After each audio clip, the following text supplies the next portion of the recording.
11. Good morning. Morning. Good morning and good Morning. afternoon to Morning. many of our friends. And we welcome back all our engineers and well wishers to the Day 2 Asia Telemedicine Symposium. We had a wonderful day yesterday with very good interactive and technical presentations from the speakers all over the world, and it was a very good day, successful day yesterday, and hope we'll have a wonderful day today also with a lot of interactions among our engineers and the team. So Mohan, would you like to invite? See, we had one live workshop also yesterday. So today we can start with the telemedicine. Are we moving ahead? So this is a maximum engineering section. So this for that speaker, Mr. Our moderator Alvin. Okay, Alvin to take over the first session. okay, thank you, Sacha and Mohan. Again, good morning and good afternoon to everyone. And this will be the day 2 of our Asia Telemedicine Symposium. So today we will have the session 6 entitled Telemedicine, Are We Moving Ahead? So for this session, we will have 6 speakers, and each speaker will have 15 minutes presentation, and after their presentation, we will have a short Q&A. So to start, let me call on our first speaker. She is from TEMDEC, from Kyushu University Hospital, and she will be presenting telemedicine engineering training, activity, and research. Let's welcome my mentor, Ms. Kuriko Kudo.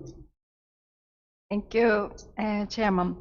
Hello, everyone. This is Kudo from TEMDEC. Today, I talk about the telemedicine engineering training, activity, and research. So, as you know, the TEMDEC have the activity mainly in telemedicine education, which has benefits. In case of tech conference, doctor can meet many cases which cannot be inside the hospital. But not only case conference, we have live demonstration. As you see yesterday from AIG, doctor can see the advanced technology reduce time and cost for inviting the moderators in the hospital. And in user student education, English communication as well as medical education can be learned. And also, since COVID-19 pandemic show us in the usefulness of this ICT technology, we can learn from distance and preventing infection. And since 2002, we started activity. We have organized 1,400 programs connecting 1,100 institutions in over 80 countries. As you can see, the blue-colored country, which was already connected, many countries in the world were already connected, except some white-colored one. But still, there's a problem in human resources for telemedicine. That is shortage and little experience of technical staff who can organize, who can support the telemedicine activity, which resulted limited variety of programs. Then we have worked for training engineers in hospitals around the world so that organizing variety of programs will be resulted. So let me show some of our activity for engineering training. One is Asia Pacific Advanced Network. We call the APAM training program. So TEMDEC is also secretariat of a medical working group in APAM. So in the medical working group, we invite many engineers in the world in the APAM venue and have the training program. And it starts from 2015, and we have 12 APAMs with engineers.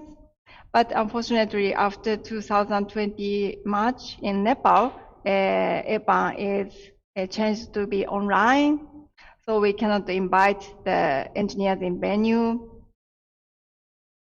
because of COVID-19 pandemic. And the other training program is Train the Trainer program in Telemedicine. We have invited 46 engineers in 14 countries between 2015 to 19. And in this program, we have the 1 month training program with engineer, and they worked together with Telemedicine engineers and support live demonstration or support the teleconference and some running some settings. And finally, they organize a teleconference connecting their institution. And other activity is editing a manual book for engineers. That is a domestic activity. In Japan, there is international project team among National University Hospital, Council of Japan. And it's great honor for me to be the chief editor of this manual book. And today I will introduce the research activity in training program. And this is about the APAM training program. So in APAM, we medical working group have the 10 medical sessions, around 10 medical sessions in APAM in variety of contents such as surgery, endoscopy, dentistry, etc. Sorry to interrupt. Satya, can you mute your microphone first? We can hear Mohan. Thank you. Thank you. Thank you, Chairman. And each session, this is a screenshot of each session. As you can see, many medical institutions and some people gathering each institution and see the demonstration of endoscopy. And in the training, many other venues, and each venue have engineer, but in APAM venue is also connected. And in the APAM venue, we invite training participants to support this technical setup for APAM, including network, audio, visual, and contents. And we divide the participants into some team. You can see the red team, blue team, yellow team, and each team have trainer and trainees. And all team worked together for some sessions. And in the previous research activity, the trainees' confidence was significantly increased after training. As you can see, red rectangle shows significantly increased the items such as workflow as one of the local engineers, or venue setup from scratch, or operating audio visual equipment, or something like that. But this is a subjective evaluation. Trainees have confidence by themselves, but it's limited objective evaluation of the program. That means trainers cannot evaluate trainees because there is no objective evaluation criteria for this training. So in the current research, we are trying to the development of the objective evaluation criteria for APAM. So first, we adopted the analytic rubric for the objective evaluation criteria. This chart is, this table is one of the example of analytic rubric, which have each criteria, and there is 4 level, and each level have text that shows how much the level is how evaluated. For example, a communication skill have 4 level from level 1 attempted to acceptable, 3 admirable, and 4 is awesome. And attempted quality is, for example, group member seldom listen and tolerate with others. Acceptable is sometimes listen. Admirable is usually listen. And awesome is always listen, something like that. So we set 4 levels of our evaluation method. And level 1 is incapable, level 2 is relatively incapable, level 3 is capable, and level 4 is very well capable. And we set the level 3 is attainment, minimum attainment of target of TET. And if we set up analytic rubric, the evaluators, sometimes evaluators are severe evaluators and very kind evaluators, and the kind evaluator evaluate same target with higher score. Severe, on the other hand, severe evaluator evaluate the same target with lower score. That may be some difference for evaluator, but if we use this kind of analytic rubric, there is a guide for each level, so that the more the evaluator's difference will be decreased. So for example, in our case, we set the course objectives of the training. For example, capable to carry out technical communication with engineers have 4 levels. Level 1 is incapable, means does not reply. Relatively incapable means replies but does not initiate contact. And level 3 is actively contact to engineers. And level 4 is make suggestion to engineers. That is evaluation criteria. And we also use consensus building Delphi method. So first is research members. It have the evaluators and the secretariats and advisors. And the evaluator have 80 persons from 40 countries, which is selected from trainers in EPA medical working group. And the secretariat were 4 professors and technical staff from secretary of EPA medical working group. Progress. And 9 advisors from processors in IT and medical. And the first secretariat create a draft, and advisors check and revise it. Then we ask evaluator to answer by questionnaire. We set 9-point scale for agreement from strongly disagree to strongly agree for each item. And we also ask pre-description if they select disagree. And for analysis, we divided the answers from 3 levels. 1 to 3 is not appropriate, 7 to 9 is appropriate, and the middle is not sure.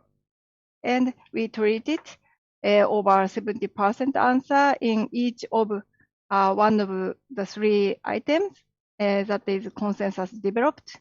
And we do again the questionnaire and revise the draft and send the questionnaire for the consensus until the consensus developed. And the progress, 80 items of evaluation criteria was developed among 18 members from 14 countries. And now we are trying to validate the criteria in the actual training.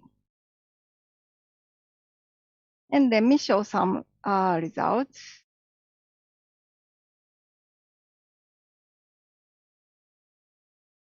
because of time limitation. I skipped the results.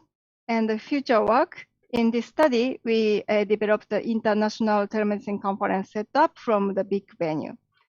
And we needed to make the variety of contents and the target because of COVID-19 pandemic changed the situation, and many needs for training had created, such as live demonstration with minimum setup for doctor or troubleshooting for venue staff. And of course, it's difficult for inviting you in the venue, so online training program should be useful. And since we have good network, engineering network, and we have the variety of the experience, so please make it together.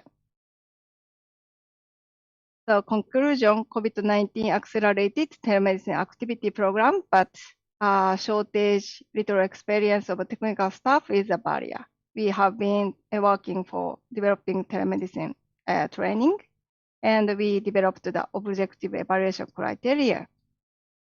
And through the activity and research, we will promote the ICT staff to support telemedicine. That's all my presentation. Thank you very much. Okay, thank you, Kuriko. So is there any questions or comments from the audience? Actually, I have one question, Kuriko.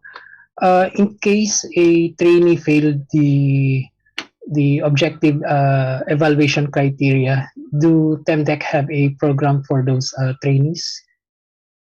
Let's say in your presentation, they get 1 or 2 in the rubric criteria. We developed some criteria for APANTET, and all items are only for one training. Okay. So evaluator evaluated by each items for trainees. So that will be the but it needs to validate in future training. Okay. Okay. Is there any more question for Ms. Kuriko? Kuriko, this is Jiang. Okay. So relate Hi. to the engineering lack of experience in some countries. Do you think when as the now we have using the teleconference software more and more, do you think is any way this progress can help to ease the setup difficulty for the local engineer? Yeah, actually our training, our evaluation criteria is not limited for the Zoom or video or something like that, but it used for a variety of the video conferencing software. So I'd like to revise for the general things for this evaluation criteria, and use and validate in future.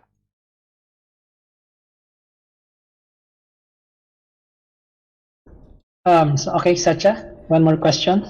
Yeah, it's not question actually. Just my observation. Generally, if we see, most of the institutes doesn't have a dedicated telemedicine engineer. So generally, what I noticed is they do multiple jobs. It's only a part of their regular job, telemedicine. None of the institutes they have a dedicated telemedicine engineers to handle telemedicine department. So most of the institutes, it is from the IT side. The computer section people, they handle, like me and Mohan is entirely different role in our hospital, but we do take care of the telemedicine. I think that is the main problem for us to train the technicians in this field. That's what my observation is. Yeah, thank you very much. Tahir, you want to say something, please? Okay, Sahir. Hello, hi, good morning, everyone. Okay, basically, I just want to comment. In my hospital, before this, we don't have a telemedicine engineer. So, start off with me as what I call system analyst, because I'm special into telemedicine, and I'm into it since 2010. So I'm doing this as a part-time, Then I trained the other engineer, which is Helmi. And right now we are also, both of us, we train the other engineer, which is Hafiz. So after the COVID came in last year, I think because of there is a huge demand for us to support many telemedicine activities, because it's tremendously increased the demand. I think almost more than 200%. The numbers of telemedicine session is going almost like every week.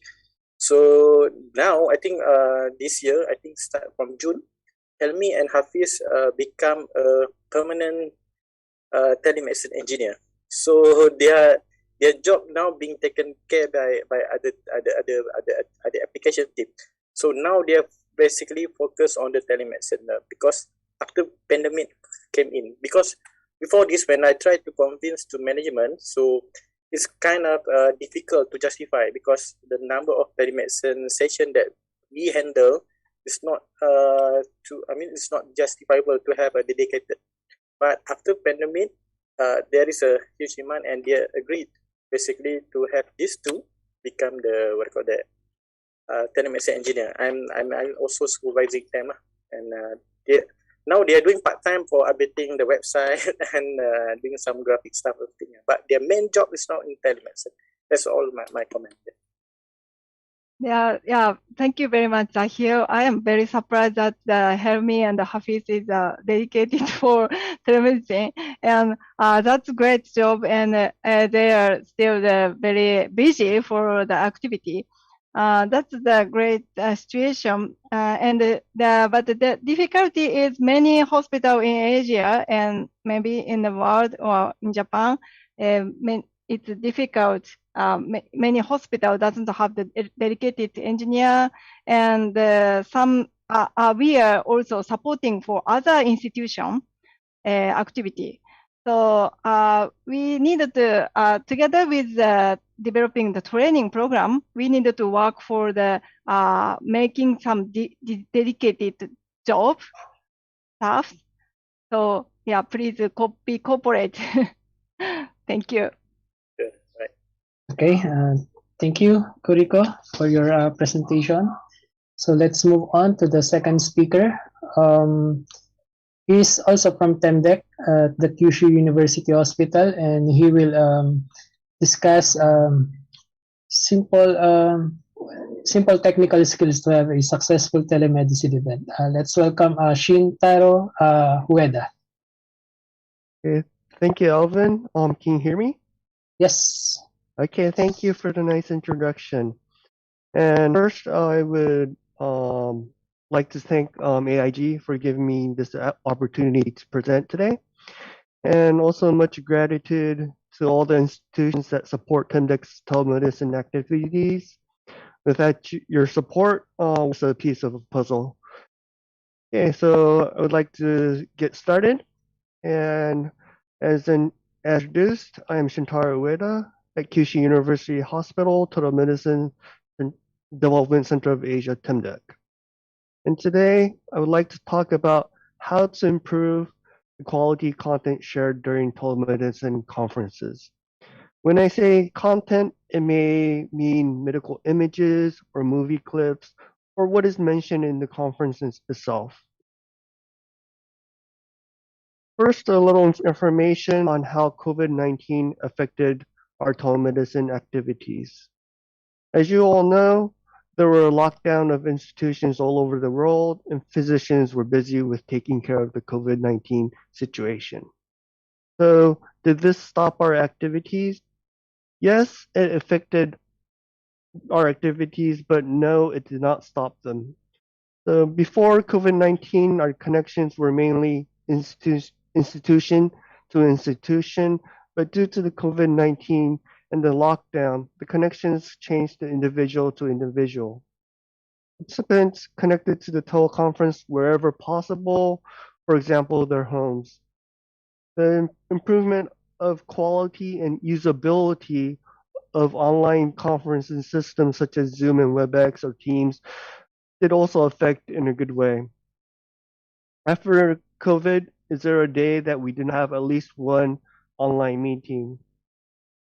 So As mentioned yesterday, many doctors are not familiar with and used to carrying out online meetings themselves. So does this mean that supportive IT engineers are no longer necessary for telemedicine courses? I think the answer is definitely no. There's still much we can do, or should I say, now we have time to focus on the things that we couldn't do before. And I would like to introduce several research topics that I'm conducting to improve the content quality of telemedicine conferences.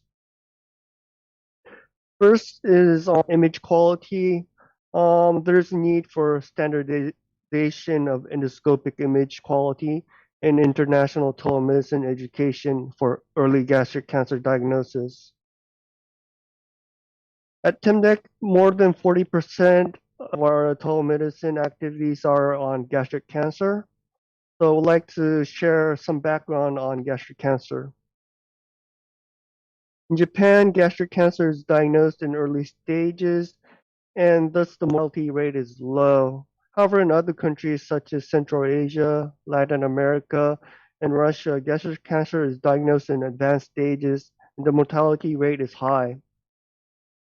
So it is very important to diagnose gastric cancer in early stages. Since the diagnosis of early cancer in Japan is advanced, many doctors all over the world are eager to learn from the experts in Japan. So we think that video conferencing on early gastric cancer case studies is an effective method. It reduces travel time and cost to Japan compared to face-to-face, which is essential in this travel restricted pandemic situation. Since one endoscopist individual experience with early gastric cancer diagnosis is limited, it also allows the doctors to learn many cases by joining to many online conferences. So during remote medical education teleconferences, sharing content such as picture and movie clips are very important discussion. For example, high quality endoscopic images are essential for depth discussion of early gastric cancer via teleconference. However, the required image quality is not standardized. For example, the original image is shown on the left, but when it's transmitted through the internet, the image may be degraded as shown on the right. So keeping in mind the required network quality, what is required resolution or the bit rate? So in this research, it will create a guideline of image quality for endoscopy teleconferences. This research will become especially needed since more and more participants are connected via home Wi-Fi or mobile networks, which sometimes not reach the required bandwidth. Next is about a system created by Temdec and a private firm. I would like to refer this research as a step forward in sharing images during telemedicine conferences. Once again, a little background, including movie clips to telemedicine conferences is an effective method, as you all know, to share medical information, be that education, discussion, or diagnosis, or live demonstration. However, I think many have experienced that when sharing movie clips online, it's hard to specify a particular section of the movie one wants to be replayed, or specifying the section of lesion, section of the image, for example, a certain lesion, just by words. So we thought that it's essential to develop an image sharing system that provides the following features. One is synchronized pointing device. Next is annotation, such drawings such as lines or circles, and synchronization of movie images. I will show a demonstration of the system. Two users are connected. As you can see, multiple mouse cursors can be shared. And drawings by multiple users can be shared smoothly without affecting the original movie clip.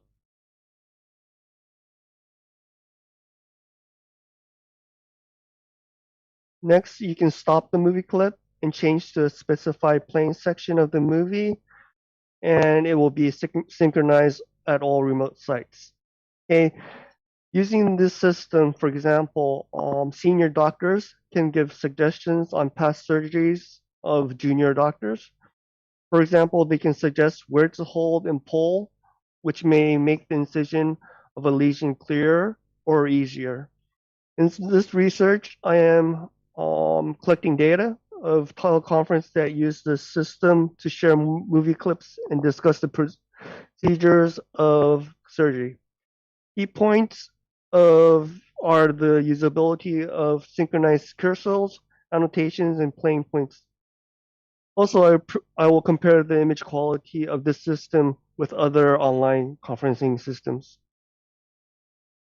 Next research is research about how to increase discussion interaction. Once again, a little information. This is on the importance of discussion. In gastric cancer, carrying out recurring in-depth discussion with experts is important to learn the tips and skills of early gastric cancer. In Japan, repetitive discussion based on endoscopic and pathological findings have been carried out over 40 years to establish the gastric cancer diagnosis guideline. The high early gastric diagnosis rate in Japan is based on these discussions. Also, in e-learning, on the other hand, previous studies have mentioned that involvement in the program affects the participant satisfaction. Also, it's said that improvement is measured by the interaction to the same topic. Furthermore, the number of comments from the learning side, the listening side, affects the level of comprehension since it informs the teaching side what the topics are and that require more information for discussion. So it can be said that active discussion is essential for the learning phase of diagnosing early gastric cancer through video conferencing.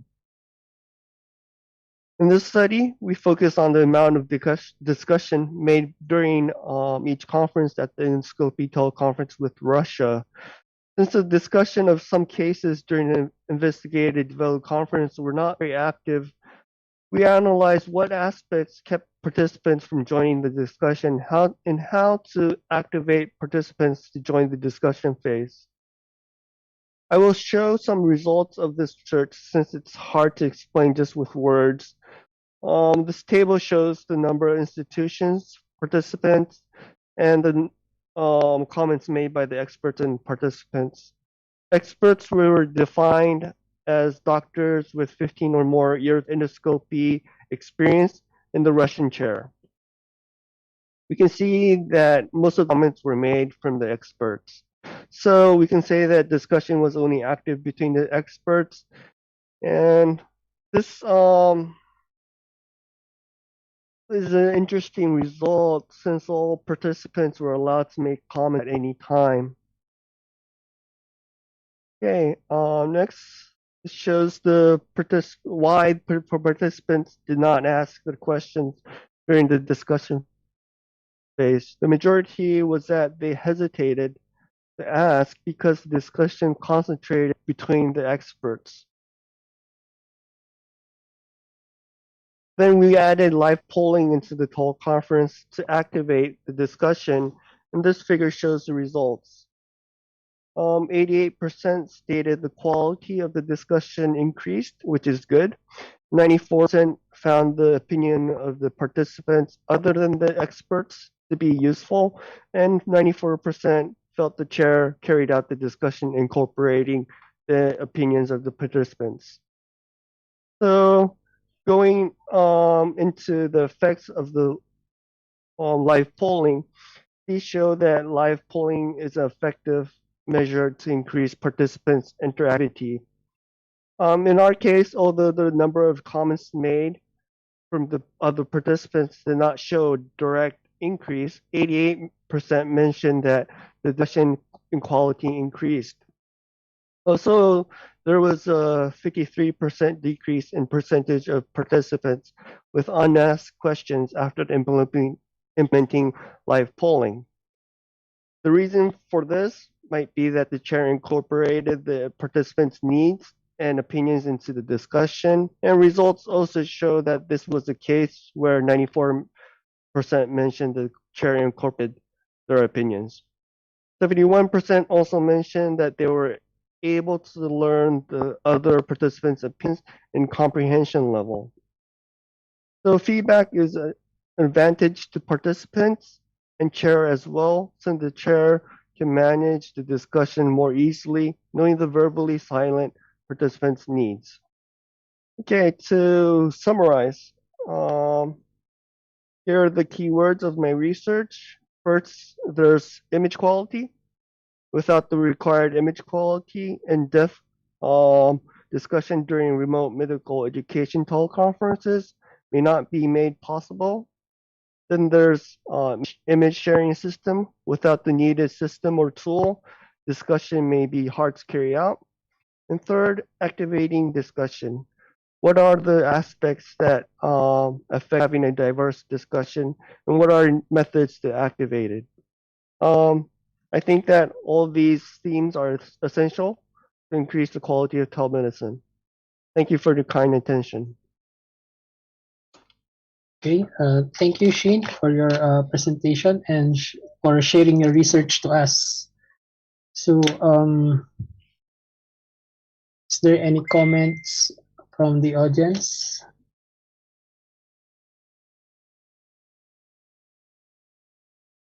Actually, I agree with what Sheen have stated a while ago, that COVID-19 pandemic didn't stop our activities. Actually, in the Philippines, the number of sessions increases during the pandemic, since most of the doctors don't go to their usual routines, going to hospitals, and they have more time for studying or joining the sessions. So, yes, Satya? Yeah, Mr. Shunta, it is a very nice presentation. As mentioned in your presentation, it was very important to have the interaction between the participants and the speaker also, not only the experts. The interaction is more important among the participants. So, which may be because of very short time we are giving for the presentations, talks, we are not able to spare much time for the discussion part. I think discussion part is more important for the learners.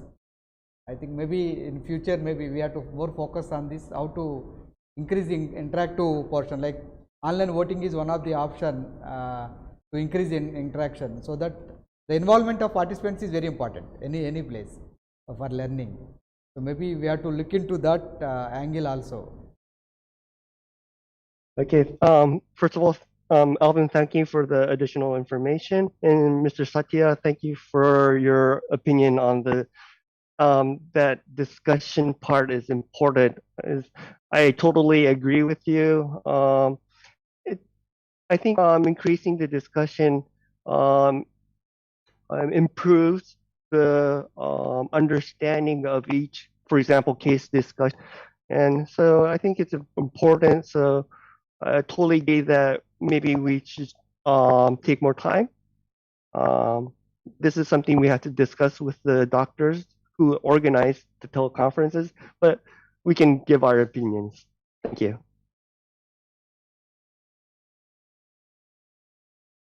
Great, thank you.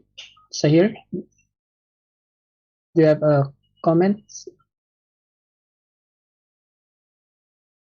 Okay, I think there's no comment. Again, thank you, Sheen, for your presentation. So thank you. Let's move on to the third speaker. He is from India, and he will be presenting Center for Development of Advanced Computing. So let's welcome Mr. Sanjay Sood. Okay. Welcome, sir. Good day, everybody. At the outset, I would like to thank TEMDEC, Dr. Kudo, and the team at AIG Hospitals, led by Dr. Satya, for giving us this opportunity to talk about eSanjeevani, that is the National Telemedicine Service of India, and share our experiences, those we've gained while designing, developing, deploying, and operationalizing this first of its kind of a national telemedicine service. I'll share the presentation. I hope the presentation is visible now. Yes, sir. Yes, yes. Thank you. So eSanjeevani is the Government of India's national telemedicine service that has been conceptualized by the Ministry of Health and Family Welfare in the country.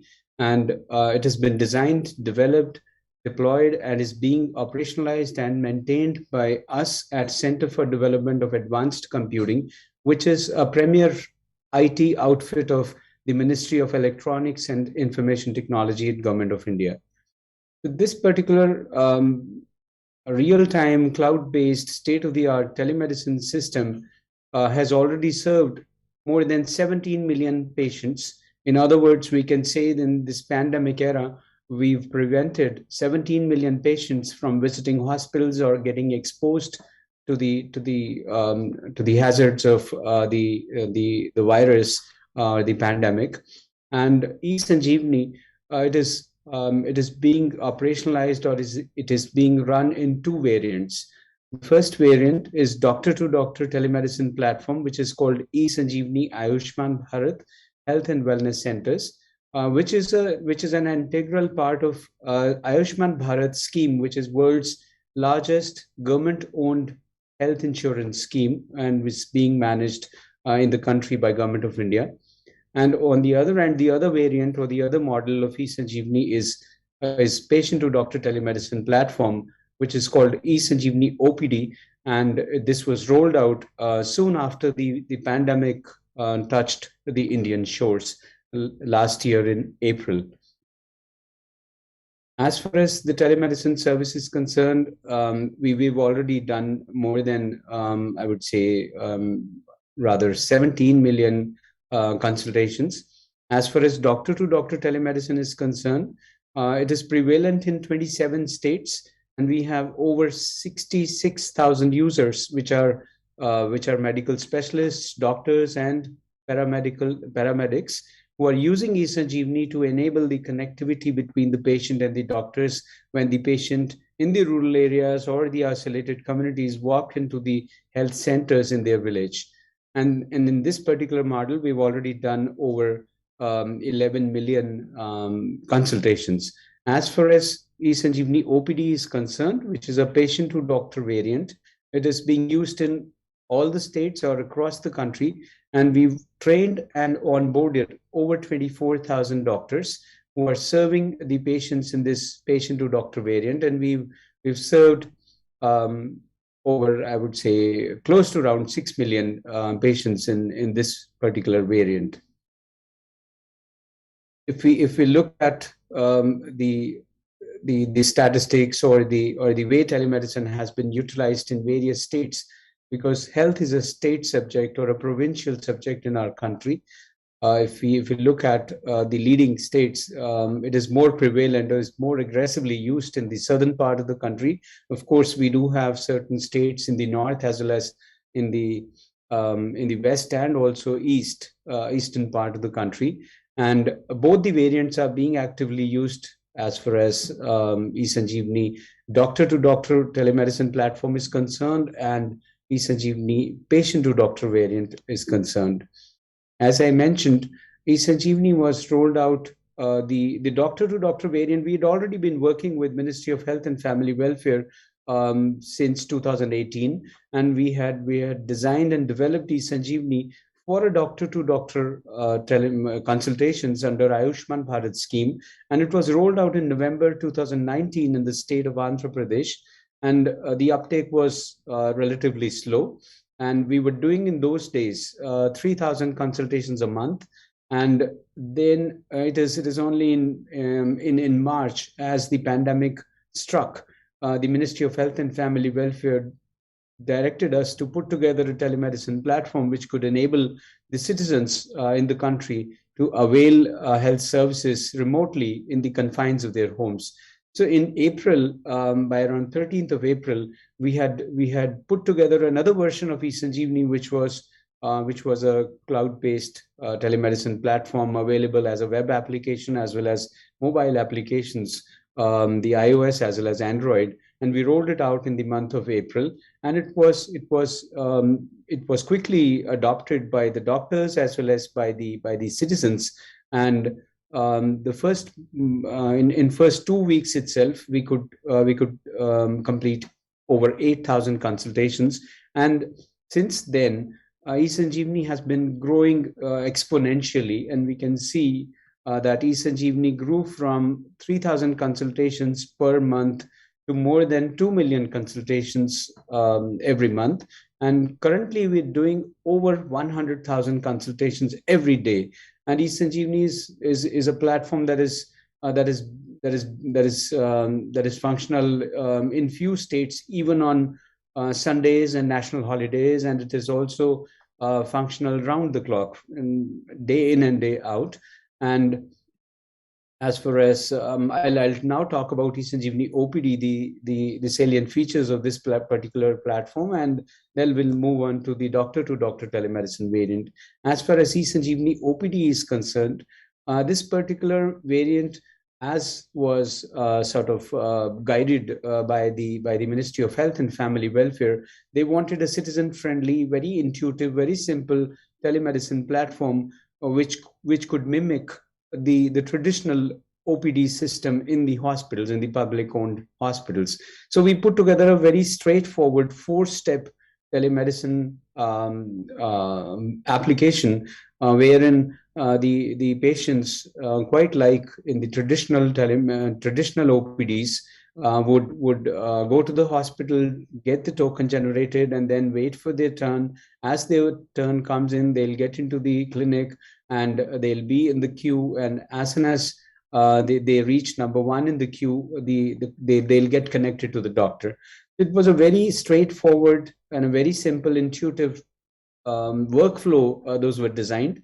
The guiding philosophies by the Ministry of Health and Family Welfare, as I shared, were that it has to be patient-friendly model, it has to be a secured model, it has to be a very intuitive and a very simple interface. That is what we had put together. And as far as the features of this particular application are, it supports an automated queue management system, and it reduces the waiting time in the queue for the patient. We all know in India, it is quite an ordeal to get an outpatient service at a traditional OPD in a hospital. It takes at least 2 to 3 hours at any public-owned hospital because of the crowds, because of the population. But eSanjeevani OPD was designed in such a fashion that we've done over 6 million consultations, and the average patient wait time in eSanjeevani OPD is less than 7 minutes. So we reduced that time significantly based on the queue management system that we put in there. It serves on the first in, first out kind of a model. And we support a very active SMS-based reporting system that after the token is generated, the patient then gets a notification very close to the time when his or her turn is about to come.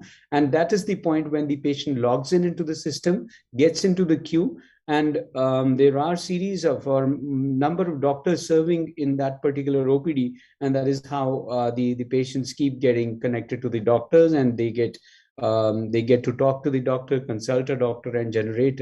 The doctor writes the e-prescription, which can be downloaded from the mobile application, or user gets a SMS which contains the link to that particular e-prescription.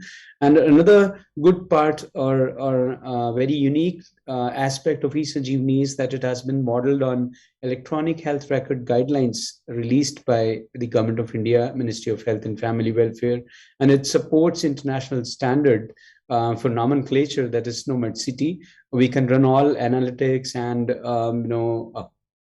some sort of analysis, etc.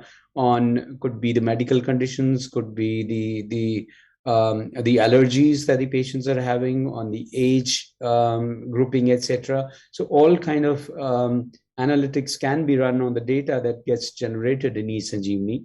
And it has, of course, an inbuilt video conferencing system and has a very comprehensive dashboard for stakeholders, all the stakeholders, patients, doctors, health administrators, state nodal officers, and the policymakers at the top.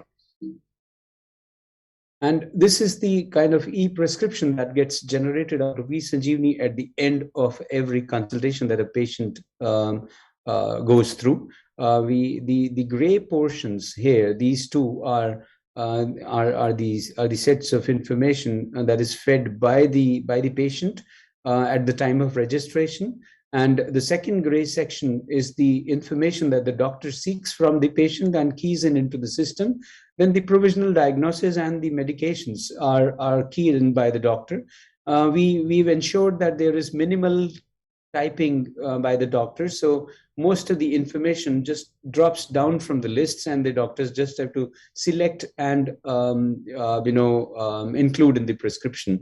So before the consultation ends, the doctor flashes the prescription to the patient and explains the whole thing, like advice or notes or the medicines and various other aspects of the ailment. And once the patient is clear about the e-prescription, the doctor closes the call and the prescription gets downloaded in the application. And at the end of the consultation, we also have a one-click feedback, which helps us to understand that how far the patient has liked the entire telemedicine experience, because it is we've been in the fledgling state as far as patient to doctor telemedicine is concerned. Before April 2020, remote consultations between a doctor and a patient were not legitimized in our country. So that is why we are working towards gathering more and more information from the users of telemedicine in the country, so that we can come up with improvements, enhancements, etc. And we will certainly be very happy to connect with TEMDEC. The preceding speaker, Dr. Shin, just talked about various researches and various analysis those they've done at their place. So we'll be happy to connect with them and utilize their learnings and their lessons that they have gone they've got through the practice of telemedicine. As far as eSanjeevani is concerned, OPD specifically, the states, the state health authorities, they were really, I would say, ambitious and innovative and creative in making newer and newer applications of eSanjeevani from the platform that we had provided to them.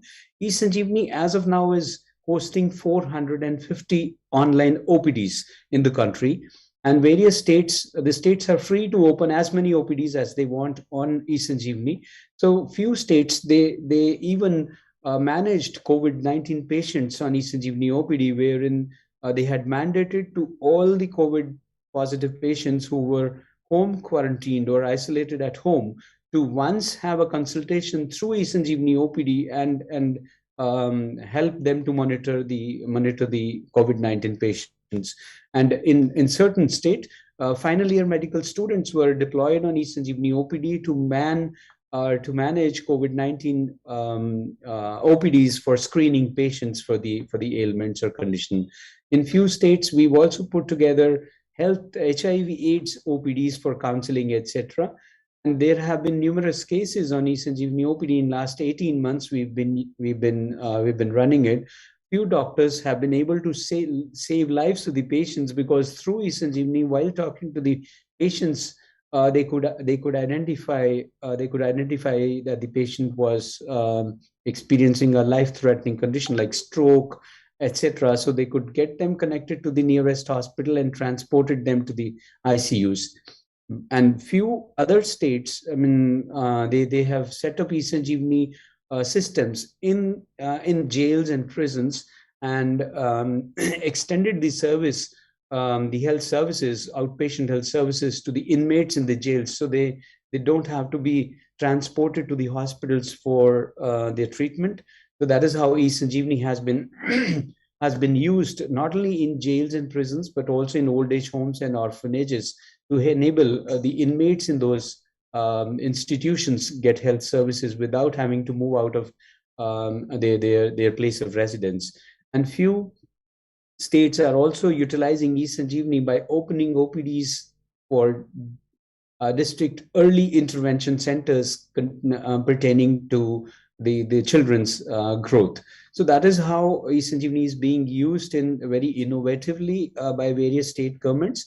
And present, it is available in Android as well as iOS, variants on mobile applications. And we've already done more than 3 million downloads, rather, I would say. And majority of eSanjeevani OPD users are from smaller towns, tier 2 and tier 3 towns in the country. Now, as far as the doctor-to-doctor telemedicine network is concerned, as I mentioned, under Ayushman Bharat scheme, which is world's largest health insurance scheme owned by any government in the entire universe, we are enabling or we are implementing telemedicine, that is eSanjeevani, at all 155,000 health and wellness centers in the country, which are predominantly in the rural areas and in some isolated regions. So eSanjeevani has been implemented already at 30,000 health and wellness centers, which are connected to respective I would say hubs, because this variant works in a hub and a spoke model, wherein we have the sub centers or health and wellness centers, which acts as a patient end, and this gets connected to the nearest hub. There are over 2,500 hubs which are serving these 30,000 health and wellness centers state-wise, and these hubs are reinforced or populated with medical officers, medical specialists, and even others. So a patient who's in a village walks up to this health and wellness center, and the community health officer, if in case he or she is not able to address the needs of the patient, then the community health officer connects the patient through eSanjeevani to the nearest hub, or to the hub that is assigned to this health and wellness center, and the patient gets to see the specialist without having to leave his or her village. And that is how this particular model is enabling access of specialized healthcare even in the rural areas. So these are the salient features, and the unique aspect in this particular model is that it is a two-level consultation model. It supports a double hop. In case patient gets connected to the nearest hub and they don't have a specialist who can serve this patient, this particular patient then is getting connected to the bigger hub, which could be a medical college or a bigger hospital. So that is how we have a very unique model here, which I have not come across anywhere around the globe that is supporting this kind of double hop operation for telemedicine. And this is the sample prescription that comes out of eSanjeevani when the patient in the rural area is consulting or is facilitated to talk to a medical specialist, could be 300 kilometers away at a medical college. We can say that eSanjeevani outcomes have been massive, because this staggering growth and the scale, which is immense, has led to lots of improvements in outcomes. It has enabled access to specialized care even in the remotest of the areas in the country. It has also ensured the continuum of care. The patients get operated at a hospital, come back to their villages, and they have the provision to once again get connected to the same surgeon or the same doctor without having to travel to the hospital, which could be hundreds of kilometers away. And this all is certainly improving the health indicators in the state as well as in the country. And we can say that it is also reducing the out-of-pocket expenditure by the populace in the country. And as far as the digital health divide is concerned, it is bridging the digital health divide in a big way. And of course, eSanjeevani is boosting a digital health ecosystem. And as I said, it is one of the digital India's jewel crowns, or a jewel of the crown in the country. And based on the success of eSanjeevani, we've also put together a telemedicine platform for the Ministry of Defense, where all the serving defense personnel and their dependents can use Sehat OPD, which is Services, E-Health Assistance and Teleconsultation. The doctors, because defense has a separate healthcare delivery system. So this particular platform, Sehat platform, enables remote outpatient services for defense personnel and their dependents. And we put together swasthyaingit.in for Government of West Bengal. They are managing their own telemedicine system. So eSanjeevani technology is being utilized in few other applications. And we are also working for National AIDS Control Organization. We are putting together the first of its kind of a specialized telemedicine network that will be for a specialized telemedicine network for people living with HIV/AIDS, and we are putting it together in around 3 to 4 months. That'll be live in the country, and eSanjeevani has been recognized as the innovation or the biggest innovation in pandemic, and the Honorable President of India had awarded the team for this marvelous development and contribution to the society. And this is how the doctors, during the COVID, they were doing dual duties. They were also taking care of the patients in the hospital and sideways also addressing the calls on eSanjeevani. And this is another scene that doctors in state of Assam, they were practicing telemedicine and addressing the needs of patients through eSanjeevani OPD. And eSanjeevani has been propagated to the populace through press coverage, press releases in just about every state, every part of the country. And that is how eSanjeevani is propagating and is growing bigger and bigger. And now the government has given directives to augment eSanjeevani to a scale where eSanjeevani can be then scaled up to support over 1 million consultations every day. And we are working towards that. In around 3 to 4 months, eSanjeevani will be big enough to support over 1 million consultations every day. Thank you very much, and I'll be very happy to address your queries. Okay, thank you, Dr. Sanjay. So is there any comments or questions? I think I would like to just share a comment. I think this is kudos to CDAC and Dr. Sood. Apart from all the advantages, you've got a great advantage with respect to the carbon. So actually people don't move at all, and thereby helping the government to reduce the carbon and probably play a very important role in the COP26, also the commitments. Yes, sir. Thank you so much for encouraging us, sir. Thank you. Is there any more question? Kuriko? Can I ask a question? Yes. Thank you, Dr. Sood, for your nice presentation. I especially surprised that you have variety of awarded and many activities. And I am wondering that there is any this application is installed by hospitals or not? Actually, this application is a cloud-based application, and it is also available in in the Play Stores, Google Play Store and Apple App Store as well. So citizens for eSanjeevani OPD, they can download application and use through their smartphones. And as far as government is concerned, in their health and wellness centers, they just need to have a simple internet-connected PC or a laptop and a group and a browser. So it's quite like using Gmail or Google, search engine, etc. Just about any website, as you use any website. And we are now working towards a model wherein we want to extend eSanjeevani's reach to people who do not have access to internet, and neither do they're rich enough to own a smartphone. So we're working with a couple of other companies who are into speech to text systems, wherein eSanjeevani will be available on an ordinary landline or a feature phone as well.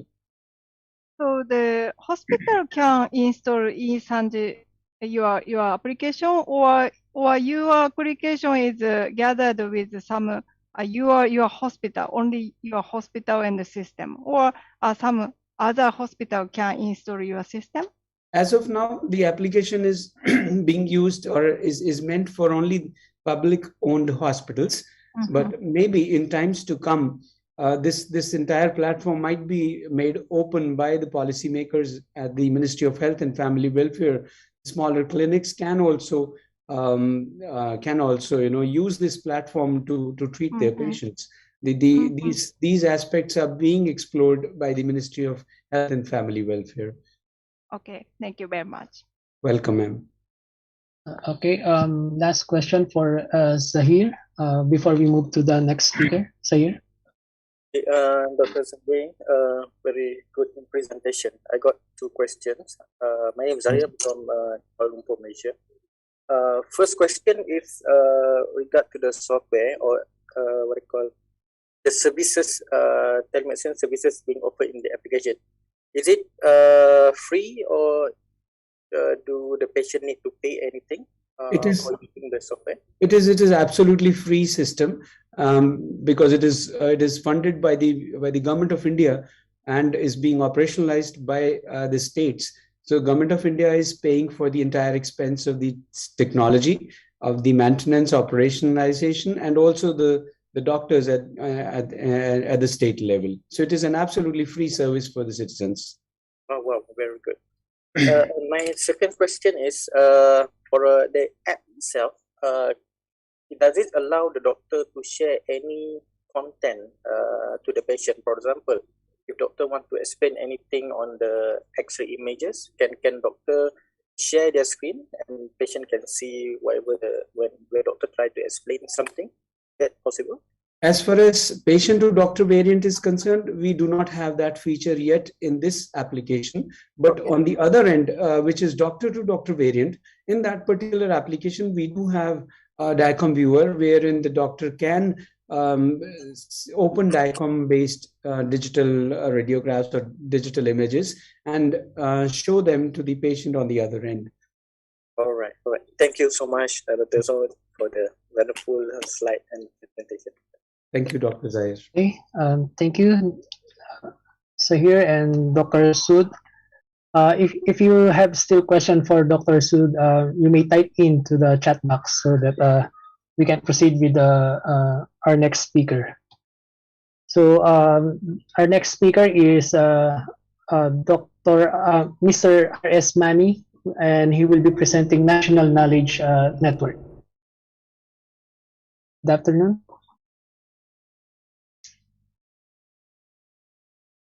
You're on mute, sir. Can I get the permission to share my presentation? Yes, please. You can share, sir. Just give me a second. I think there is some.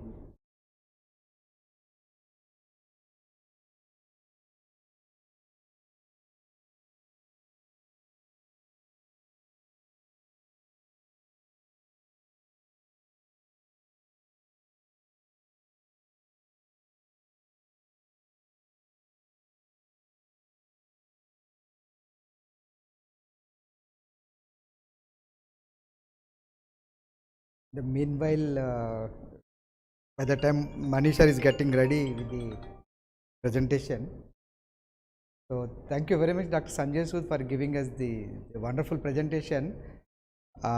This actually maybe most of the participants are from not from India. I would like to say that what is Sanjeevani actually? Sanjeevani is a word, very ancient word, and it's from our mythological stories. If you see, Sanjeevani is a in English we can say it's a wonder drug which can save from any patient from any type of condition. So that is called Sanjeevani. So the government of India came out with that Sanjeevani app, and Dr. Sanjay Sood played a major role in that, in fact. So providing 3 million consultations, OPD consultations using one software platform is not a very simple thing. Coordinating with so many departments, and we are actually Indians are very proud of that e-Sanjeevani, in fact. Thank you, sir. In fact, we are blessed to get this opportunity. to serve the nation and the population in the country. And it couldn't have been possible without support of each and every doctor and every policymaker and or every entity that is supporting e-Sanjeevani.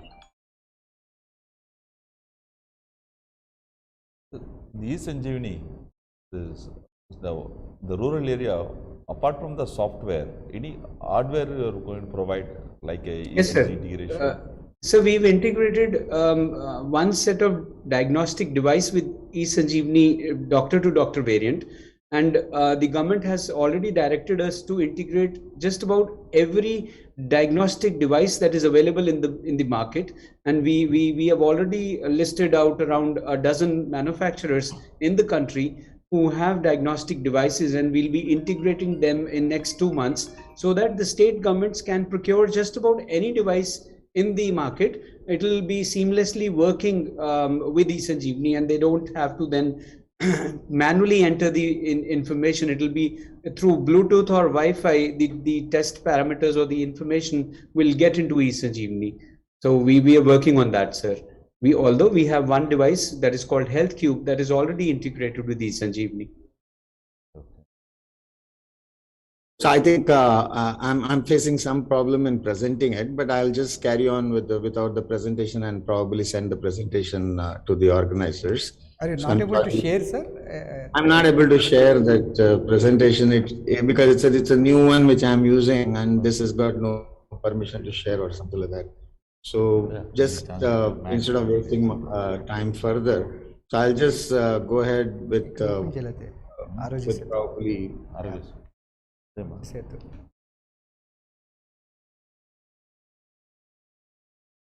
Yeah, please go ahead, sir. We'll try to show the screen from our side. All right. So, can I start now? Yes, please. Thank you very much. I think I'm R.S. Mani. I work for an organization called National Informatics Center. This is just like CDAC. This is also an organization under MITI, Ministry of Electronics and Information Technology.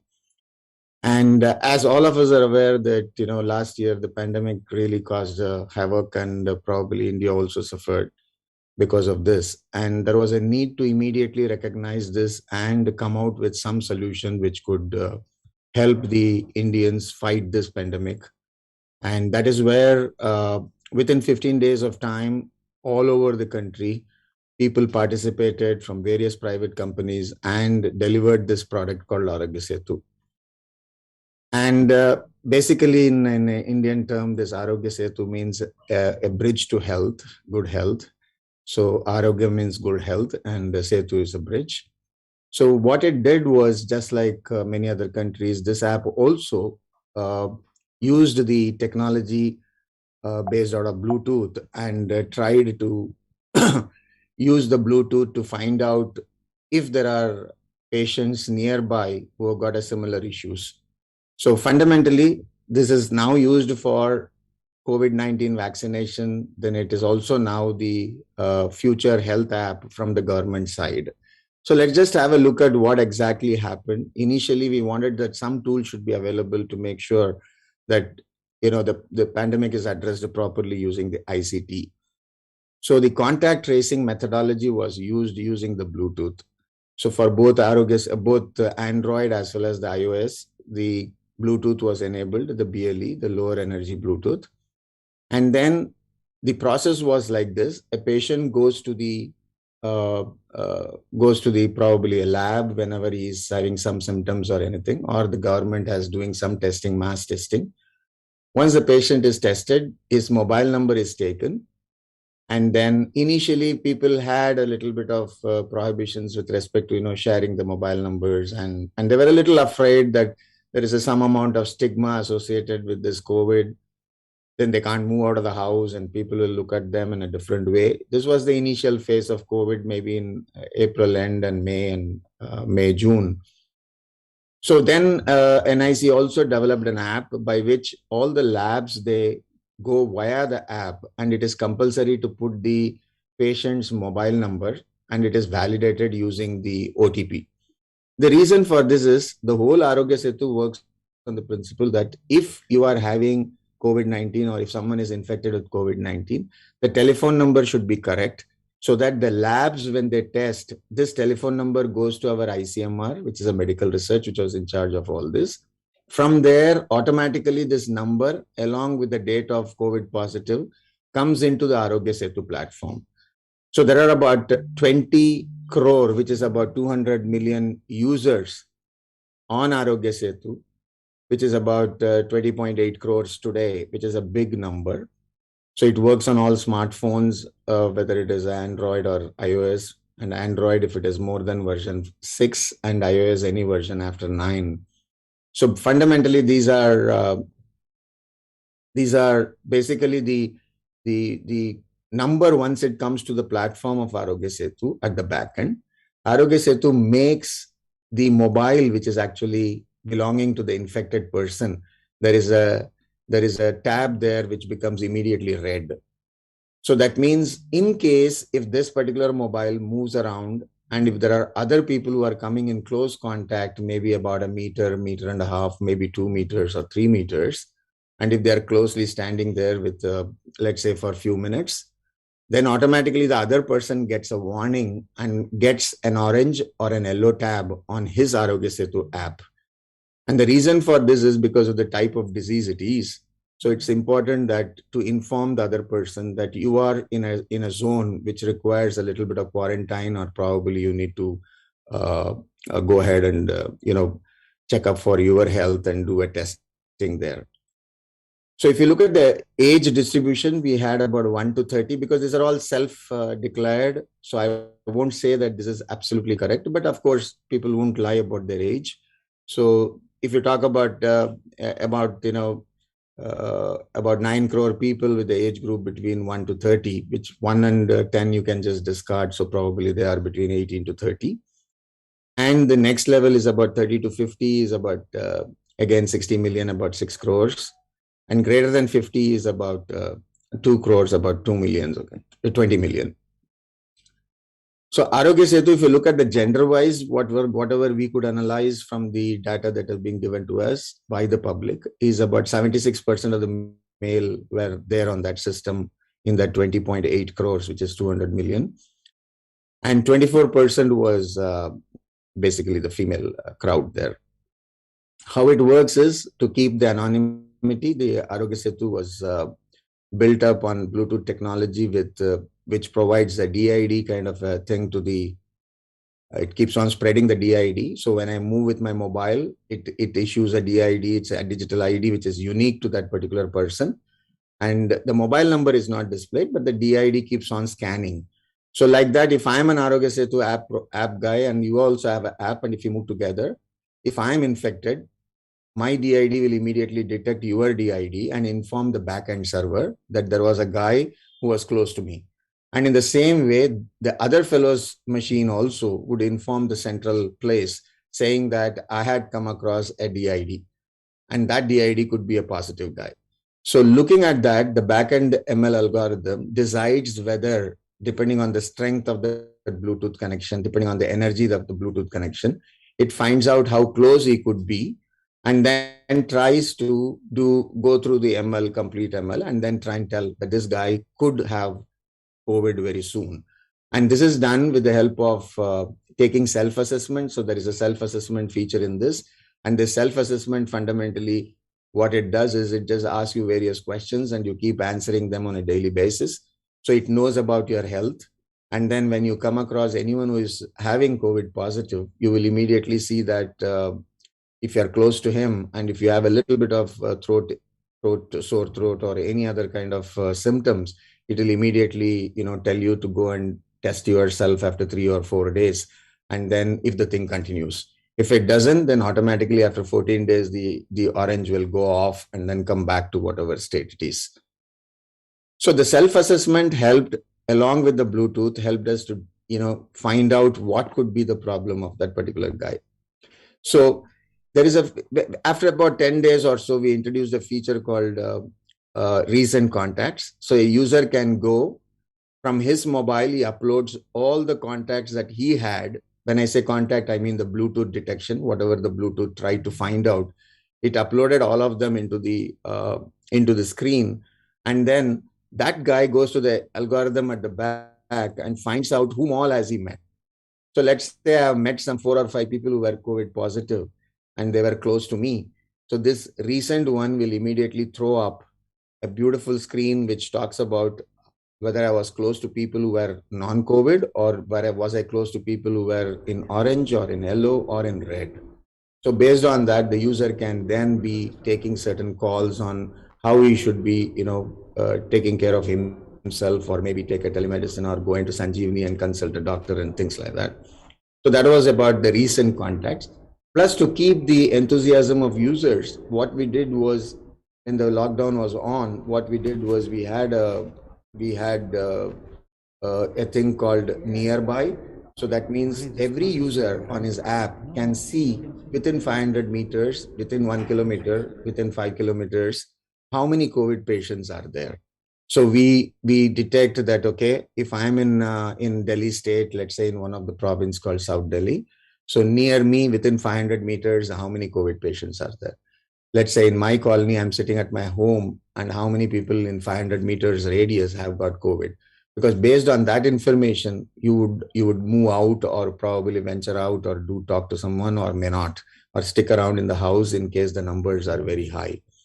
So people obviously were, this is a type of disease where we were not used to, and this pandemic, and people were not really happy sticking at home. But this particular feature of nearby created an information level for them so that they can take a call based on whether they will be, safe if they go out or not. There were open API services then opened up so that companies, when they come back from COVID lockdown and then start working, they come back and then they can see the status of their employees. This is a consent-based stuff. Let us say I am a company. I've got about 50 people working for me.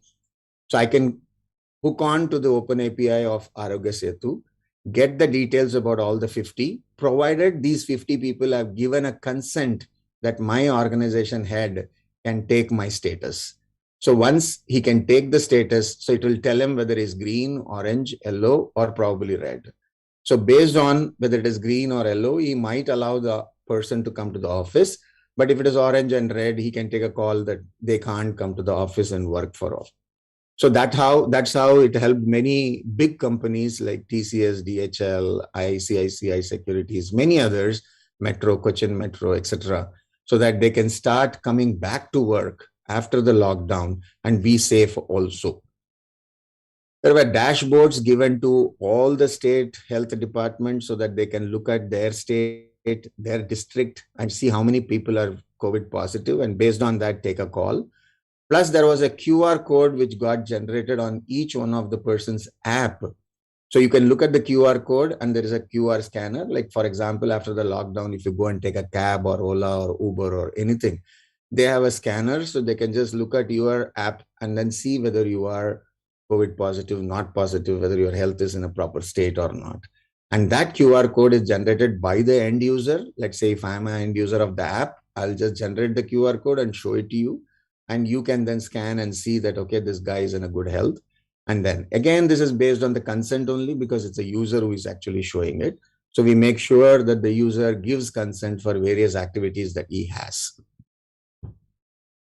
One beautiful research work done by IIT Madras, Professor Kama, was that he got the complete detail about people moving, because there are migrant workers, there are people who move from one location to other location or go back during lockdown or come back after the lockdown. So depending on the mobile towers, they were moving around, and depending on the health status based on that telephone number, because every lab puts the telephone number once you are COVID positive or you're COVID negative. So based on that, we try to create hotspots. Based on the self-assessment given by people on the Arogya Setu app, we try to find out that whether this particular person is having COVID or not. And based on whether he has a fever, whether he has sore throat, create hotspots. I'm sorry that this screen could not be made visible to you, but we'll share this very soon. So, but then based on that, the district administration can then take a call of putting a lockdown or a barrier within that 200, 300 meters. Initially, it was few kilometers, but then it was reduced to 200 to 300 meters based on the discussions with various district administration so that they can put a lockdown on that. After that, of course, when the COVID vaccination started, there was a great platform called CoWIN, and there were many methods to get yourselves COVID vaccination done. And one of the methods to register was through Arogya Setu app itself. So you can go and register by giving your this thing.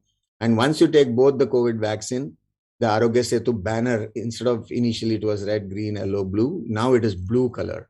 So if you go to the airport, you just show your vaccine. If it is blue banner, then you just get into the airport without any further questioning. And also it downloads the certificate for you, so you can show the certificate to the officer who is checking. And then it took care of all the privacy related issues, all the safeguards, and the data could get deleted. It is in the hands of the user. If you want to delete your data, you can just go back and say, I don't want any of my data to be kept in the center. You can delete it and everything goes out of the system. Now, because now the pandemic is nearly over and the use case of Arogya Setu is also reduced as the number of people having COVID positive, active COVID is less. So this same app now becomes the app for the future, which is the health app. So in the health app, it will work along with NDHM, which is the National Digital Health Mission, and facilitate various things like consent management system. If you go to a doctor, let's say you have given your testing, blood testing on a path lab. So you go to the doctor, you don't have to carry any paper. So obviously you are leading it to a paperless office. You can go to the doctor. You can then authorize when the doctor wants to look at your path lab, an immediate notification will come to your app. You just authorize the doctor at that time for that particular moment that he can look at complete details of yours. And after looking at the detail, he can then provide whatever he has to provide to you. And again, so when you go to any hospital, you don't have to really carry all those, path lab reports, etc., etc. You just have to go down and then get yourself tested and do whatever you want. And it works with the FHR, Federated Health Record Framework. And this app will be the app from the government side. Of course, this framework is open to the complete country. Anyone can develop an app and work with the hospitals as a FHR framework app. However, from the government side, Arogya Setu, which has obviously an inherent advantage that it has got 200 million or 210 million users already on board. So we can immediately distribute the health app IDs. And once the health ID is distributed to all these 20.8 crore people, so they can then use this and become a part of the FHR framework. So that enables the patient to really not to carry too many papers everywhere. He can just authorize on the spot, wherever he goes, whichever hospital he goes. All those hospitals participating in FHR framework will be able to take out your path reports, X-ray reports, whatever reports that you have, and then bring it in. Coming back, the backbone of this, so we have the National Knowledge Network, which all of you have heard. This is the National Research Education Network of this country. It connects about 1,700 big organizations, and it has got, each organization has been given either 1 Gbps or 10 Gbps. Very soon this will migrate, because it's about 12 years now. So we will be migrating to the new phase of National Knowledge Network, which is called the Digital India Infoway. And that's going to facilitate literally every hospital, every public health center connected to this network so that we can give a guaranteed service. So with that, I would like to say again, once again, thank you, and my apologies that we could not share it in a proper time, but then I will share this particular slides with the organizers who can give it to each one of you. Thank you so much. Okay, thank you, Mr. Mani, for your talk. Is there any comment from or question from the audience? Okay, Satya. So thank you, Mani sir. It was okay. But before that, I would like to just give some background on this. Initially, when COVID started, all the general public used to get worried how we track COVID patients, how we have the numbers, and how we'll know how many people are going for vaccination and other things. So in India, we have a unique system that is called Aadhaar card. Aadhaar card is the national identity card. I have an Aadhaar card, and my mobile is linked with that card. If I don't link my mobile with that Aadhaar card, I can't go for any other activity. I am not allowed to reach anywhere. So when I'm going for a COVID test or COVID vaccination, so my mobile number is very important. So all the data is within government control. That is how the data is, everything is accumulated into the Arogya Setu app. So from there we can track each and every positive patient, how many vaccinations are done in our nation, how many people are getting infected, how many people getting treated, discharged from the hospital. All the data becomes very easy now. So when I am traveling now, I need not carry any paper, just I can show my Arogya Setu app, the airport, as sir mentioned, I can show my certificate. So this made our public life very easy, in fact. Okay. Thank you, Sacha, for your additional inputs. So I've just shared it on mail. You please, you can just. Yeah, sure, sir. We'll share it to our group. The information. Thank you so much. Yes, please. Okay, thank you. So for our next speaker, we have Mr. Naresh, who will present the Smart AV solution from Fragility. Mr. Naresh. Yeah, before we go to Naresh, the Fragility is the one of the company who did our all integration of all our transmission rooms, our live. You must have seen our studio room from where we transmit. All our operation theaters are integrated with that. So that is all done by the Fragility, which is the company in India.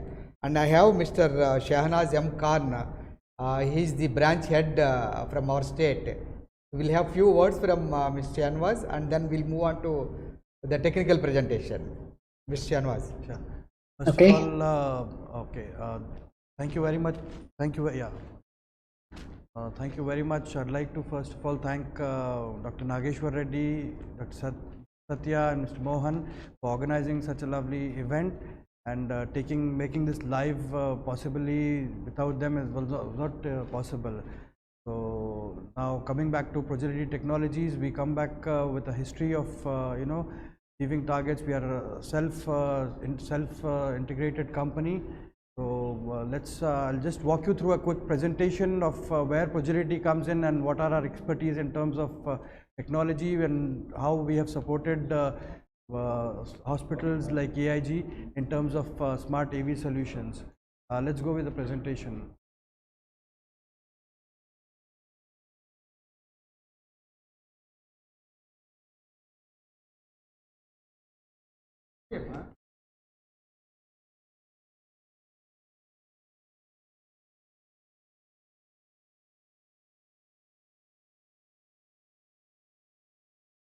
Good morning to all.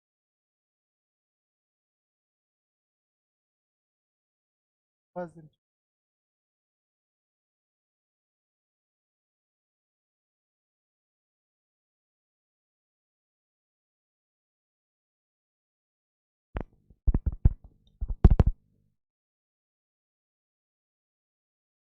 introduced.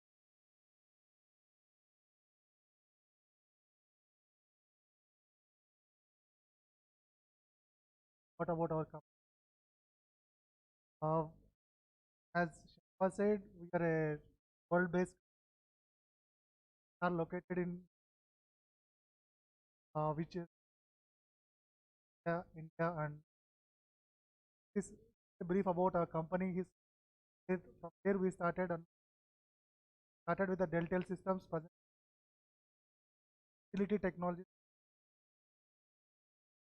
and we are a creator where we can design solutions and present to the clients where they required what exactly they are looking for. And there are our competencies, what and all we the Progility. These are the technologies where our expertise. We can say one name, multiple possibilities. Just a brief about our how we will our approach only with client, collaborate with them, then according to their requirement, build, design, will support in implementing all those things. And I'm just going through the smart AV technologies. I'm just take few glimpses of those things. We have chosen only 3 portions to discuss on this. Hence, there is a short of time. Presently, there are the buzzwords we can say in the market, audiovisual market, where audio over IP and audio over network and Internet on things. I'll just brief you on one by one technologies, how exactly what is AV over IP and how it works and what are the advantages we are going to get through these technologies. The audio over IP is nothing but a audio visual over Internet protocol. Nothing but we are eliminating the standardization cables and to give the scalability for the connectivity part, we are using the existing networks to build a AV infrastructure, and there won't be any limitation. We at any point of time we can go on adding what and all we required in future. And this what exactly AV over IP. I'm just taking you to the presentation. This is a small video on this.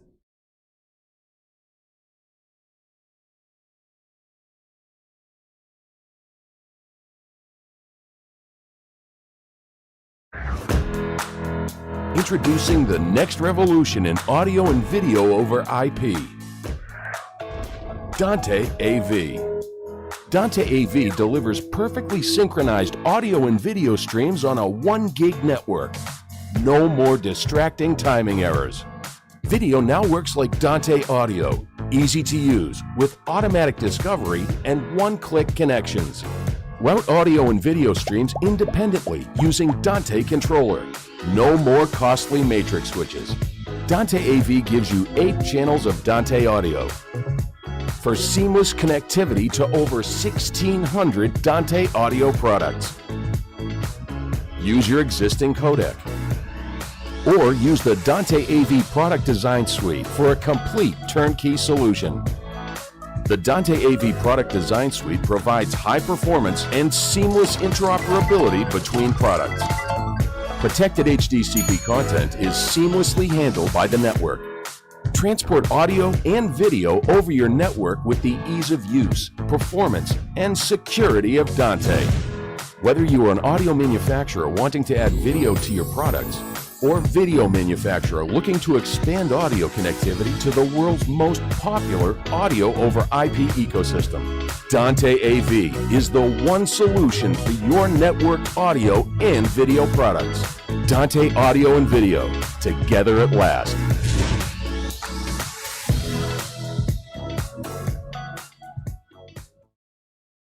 This is more about the presentation which the video played, how exactly it works. And these are the few of the scenarios how it works. Like as shown in the representation, like there is a transmission and the receiving end. Both are connected on the video encoder and decoder base through LAN, which can be used at any point of time through our network. Like as I said earlier, this has no limitation. There is scalability, can be done at any point of time, just adding few encoders and decoders, kind of just end point of devices. These are the few scenarios which I'll just take you through. And this is the scenario for the video wall, where we can take multiple sources and we can see multiple images in a single screen. And this is a multi-viewer where we can mix up multiple sources. As shown in the picture, multiple videos are integrated and different signals can be merged and can be shown to the far end. This entire setup can be done through network. And moving to the next part, it's this is a one more main buzzword. What is this? Internet on things, where we can just brief a video. The industry has evolved over the years, analog to digital, isolated to networked, server-based to cloud-based.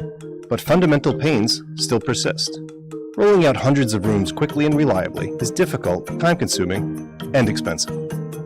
Even basic updates require disruptive shutdowns. And if there's a problem, you get a panic call from the executive boardroom. It's already too late. All you can do is run as fast as you can. Rebooting devices has never felt so painstakingly long. Then there's data. Which rooms are most used? For how long? What technology is used? Today, we really don't know. It's frustrating for staff, managers, and executives alike. It's time for a totally new approach. It's time the AV industry met it's efficient, consistent, and secure. Schedule changes to minimize worker disruptions. Audit logs track changes and make it easy to revert if an unforeseen issue arises. XIO Cloud sends instant alerts so you know if there's an issue before anyone else. Reset devices remotely, check and update firmware, confirm settings. Only roll trucks if necessary. Make sure rooms are up and running when everyone arrives. XIO Cloud collects room and device usage data. You can make sure that the right spaces have the right technology.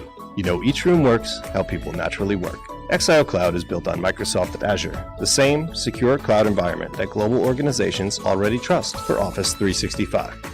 XIO Cloud leverages the same standard security protocols that the toughest network managers require and rely on. XIO Cloud, where AV meets IoT. As briefed in the video, IoT is nothing but we are bringing all our AV devices into a single network that can be managed from anywhere in the world by a single click, where we can check the condition of the equipments and we can operate, we can do whatever we want on the AV equipment. These are the overview, just a small representation how the AV is there and what exactly it do. And it will simplify the engineers and the managers who are maintaining their AV and IT infrastructure by sitting at one place and to maintain their equipments on time. And this is basically the connectivity part, how exactly it will connected on cloud based and where that can be managed each and everything. And this is about the glance of the benefits. This is the real-time statistics which we have captured from the market and which has been shown in this slide, where we can, what benefits can be given to our organizations by implementing these IoT technologies into our existing AV setups. And I would like to just take a few more time to run through on the brief of the AV project which we have implemented over here, and we will be privileged to do this. And this is one of the state-of-the-art implementation which we have done with the various inputs given by the client, where we designed the solution by taking the much more inputs from the AIG team, where they helped us in designing the solution, what exactly the client is looking. They have briefed us in a simplified manner, which helped us to design that solution and implement it. I cannot run through entire setup of the AIG. I am just taking you through two of the rooms. I am taking that which can be said as a heart of the system of AIG Hospitals, Hyderabad, where this is known to be as a endoscopic studio, which these images were captured in the year of 2017. When we have not implemented the complete solution, the part of solution was implemented back end portion, but not the complete solution. Hence, there is a clumsy setup on the tables where you everybody can able to see on this slide. These are the live transmissions which are they can able to see on the wall. Which there are here we can show. We can able to see three major screens. In the middle screen, AIG team will be viewing what exactly the happening in the background of the each and every operation theater, and the AIG broadcasting team will decide what videos on which time, on which layout it has to be sent to far end. That can be shown into the left side of the screen, and what exactly the far end people are seeing, that they can see on the other side of the screen. This is moreover the setup was done for the transmission room.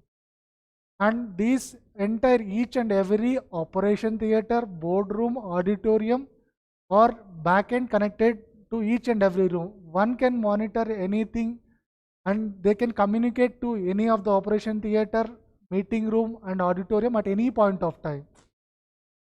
As I said earlier, this was the slide which the entire solution was not implemented. Suppose that this is the scenario where they can control all videos, audios on a single touch base PC, where they can control what they want to monitor, what they have to send, all those things. I'm just running through these images. Like you can see in this image, only one person is managing the show. He is entirely projecting what exactly he wants, the selection. He is selecting and he is sending to the far end. All these things are happening on this image. And apart from that, as we discussed earlier, the AV over IP technology, which we have implemented, we proudly say that we have implemented this technology at AIG Hospitals, where we have designed an app which we named it as a auditorium interactive pad solution, which all these options. And in next slides, I can able to show you the real time how it has been implemented and how it looks.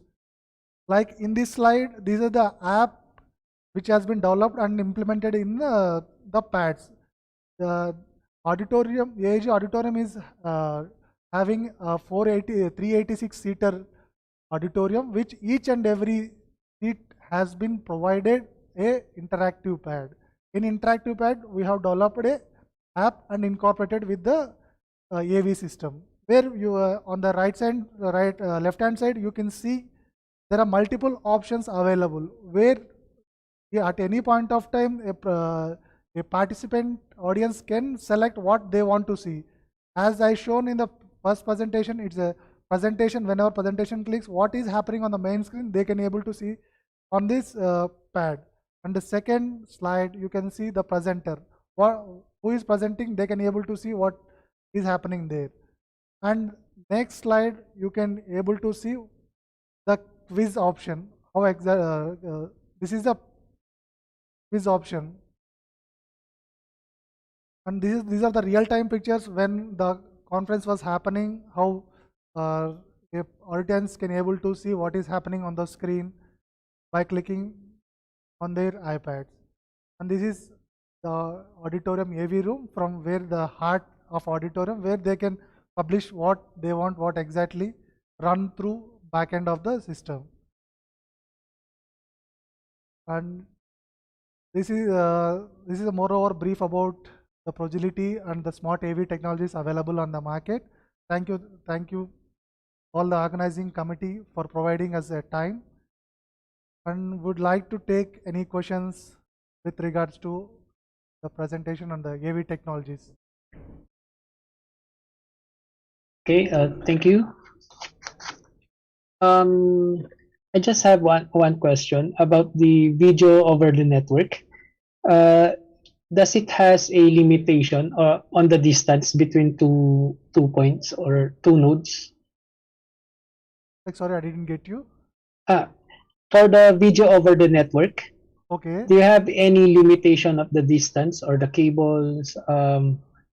Let's say, or are you connecting it using fiber or something like that? There is no such a kind of limitations. As I said earlier, there is it's a scalable solution. At any point of time, we can just add a video encoders and decoders, which can be transmitted through our existing network. Okay. There won't be such a limitations, but on the back end, we have to. There should be some network ports available, and some bandwidth has to be defined for such a protocols where we are transmitting the audio video, because these are the high-end pictures and 4K resolutions. So such bandwidth has to be dedicated to those ports. Then we can do. At any point of time, we can add. There is scalability can be done. Okay, thank you. Is there any more question from our participants? So I think there's no more questions. So maybe we can move on to the last speaker. He will also present smart AV solutions, and he's from Kramer Electronics, Mr. Santosh Chari. Hello, sir.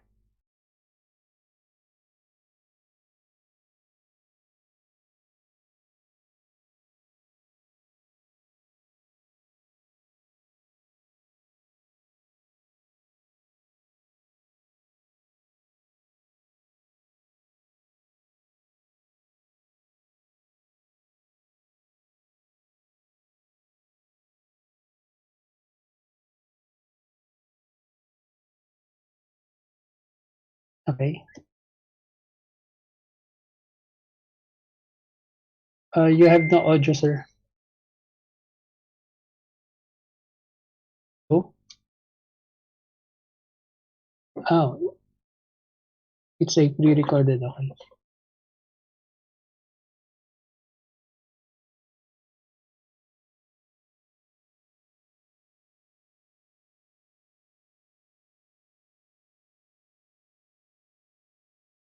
Still no audio.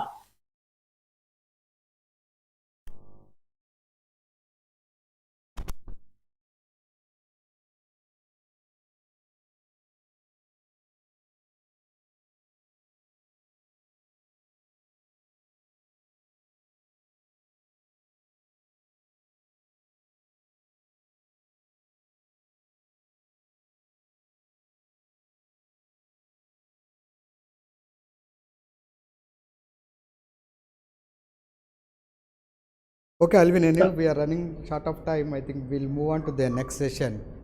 There is some Okay. technical issue, I think.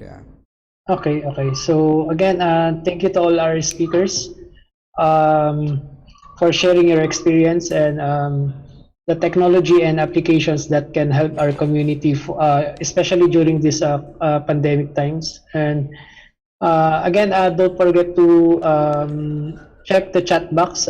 There's a link here for I think a brief survey from Temdec. I think you can check this out later. So, okay, let's move on to the next session, Sahir. Yeah, thank you, Alvin, for running this session successfully. And may I request, I think Mr. Tungul is there? Yeah, I'm here, Tungul but and my Zahir take over the session 7. yeah. Can you turn on my camera because I cannot turn on my camera. But we wanted to see you also. Yeah, no, because the host is stopped at my camera. Can the host unmute my camera? Hello. Doing.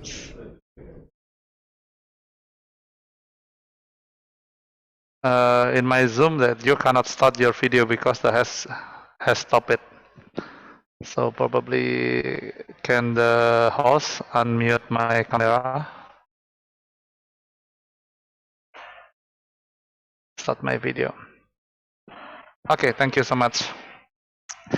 Good afternoon, everyone. Here is me, Tunggul Laksono from the Brawijaya University of Indonesia. Today I will deliver the session 7 about the activity and technical update in the pandemic around the Asian countries. Today I will accompany with Mr. Muhammad Zair Ahmad from Malaysia. Zair, can you say hi? Hello, hi, good afternoon, and also good morning, everyone. My name is Zahir. I'm engineer. I'm from University of Malaya Medical Center, Kuala Lumpur, Malaysia. Meet everyone in this ETS 2021 during pandemic COVID-19. So I'm looking forward to have a very good meeting. Okay, thank you, Zahir. And today we have 8 presenter for this session 7, starting from the Taiwan University, National Taiwan University, Mr. Chiang Shan, Ti Chuang Chian. Can you hear us? Yes, I can hear you. Yeah. Okay. Okay. You may start the presentation now, Mr. Chiang-san. Okay, as due to I'm also in another video conference and I'm also doing technical support.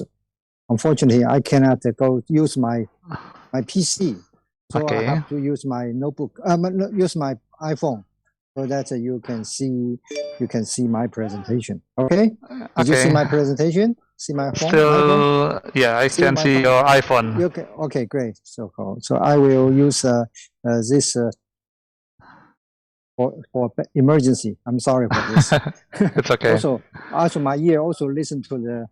If they have emerging call, I have to respond to them. They also, actually, this is my second webinar because this morning I support our Medical Education Association. So you are the very busy man today. Today is busy as you. Okay. Did you see my presentation? Okay. Yes, I can see your presentation. You may start. Thank you. Okay. Thank you. Hi. Good afternoon or good morning for everyone. This is Ti Chuang Jiang. I'm as a part-time engineer for the Taiwan Heart Foundation, also a part-time researcher for the National Taiwan University Hospital. Today, I will be talking about activity and technology update in the pandemic around the Asian country, Taiwan experience. So most of activity in this day is a webinar, offline learning, PHR, APP. That's occupy all my life. And, so just I think I didn't expect we have such a very unique experience since we start cooperating with TEMDEC and our medical working group.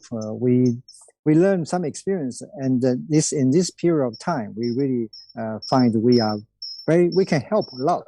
So, as you know, Taiwan's experience for the pandemic is not so bad because before the May, we are okay because basically our life is quite normal. We participate all the medical conference, live demonstration. It's okay, but there's something happened. We have to lock down for the terrible. I got a. Sorry, I have a phone call from other sites. Well, where's mine? Oh, I hate that. Okay. I'm sorry. I'm interrupted by. It's possible to make a next speaker, Harry. Then I will join later. Sorry, I'm sorry for this one. Yeah. Okay. But, you may stop the screen share first. Okay, we skip to the next presenter. Okay. Thank you, Jiang-san. Okay, so we move to the next presenter. Is Mr. Sajidul Islam from the post-pandemic saga in higher education sector in Bangladesh and Bidiran contribution. Mr. Sajidul Islam, yes. Are you there? Yes, thank you. Okay, thank you, Mr. Sajidul Islam. Okay, you may start your presentation, Mr. Sajidul Islam. Yeah. I share my screen? Not yet.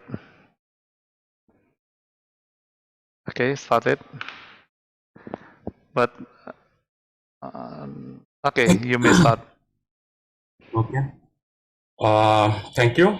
Thank you for inviting me in this Asian Telemedicine Symposium. I'm Sajid from Bidiran. I'm working as a senior network engineer, and today I'm talking about our contribution to higher education during this pandemic. So. COVID-19 pandemic had a catastrophic impact on the world economy, and Bangladesh was not an exception. So, not to mention that it played an equally significant role in transforming the mode of pedagogy in the higher education sector of Bangladesh and causing a shift of its business focus for Bidiran. Before the pandemic, most of the universities are used to conduct on-campus classes, but during the pandemic, it was changed. No sooner than COVID-19 patient was first traced in Bangladesh, government declared a complete closure of all the universities. And the chronology of the events is depicted in this figure.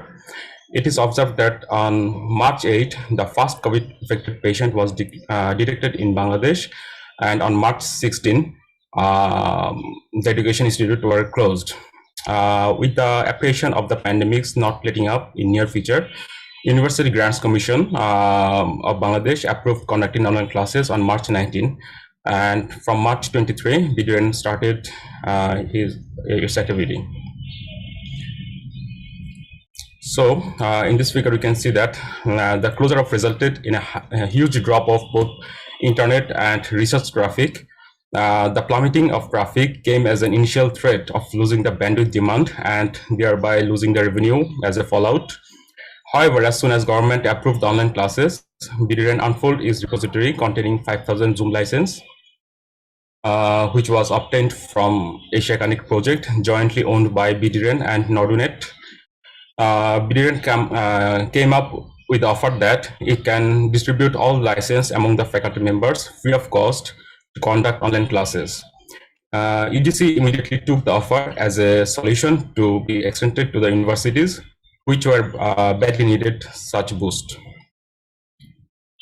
So the free of cost allocation of Zoom accounts came as a blessing during the deadly pandemic, which the university administrators and faculties could not even dream about.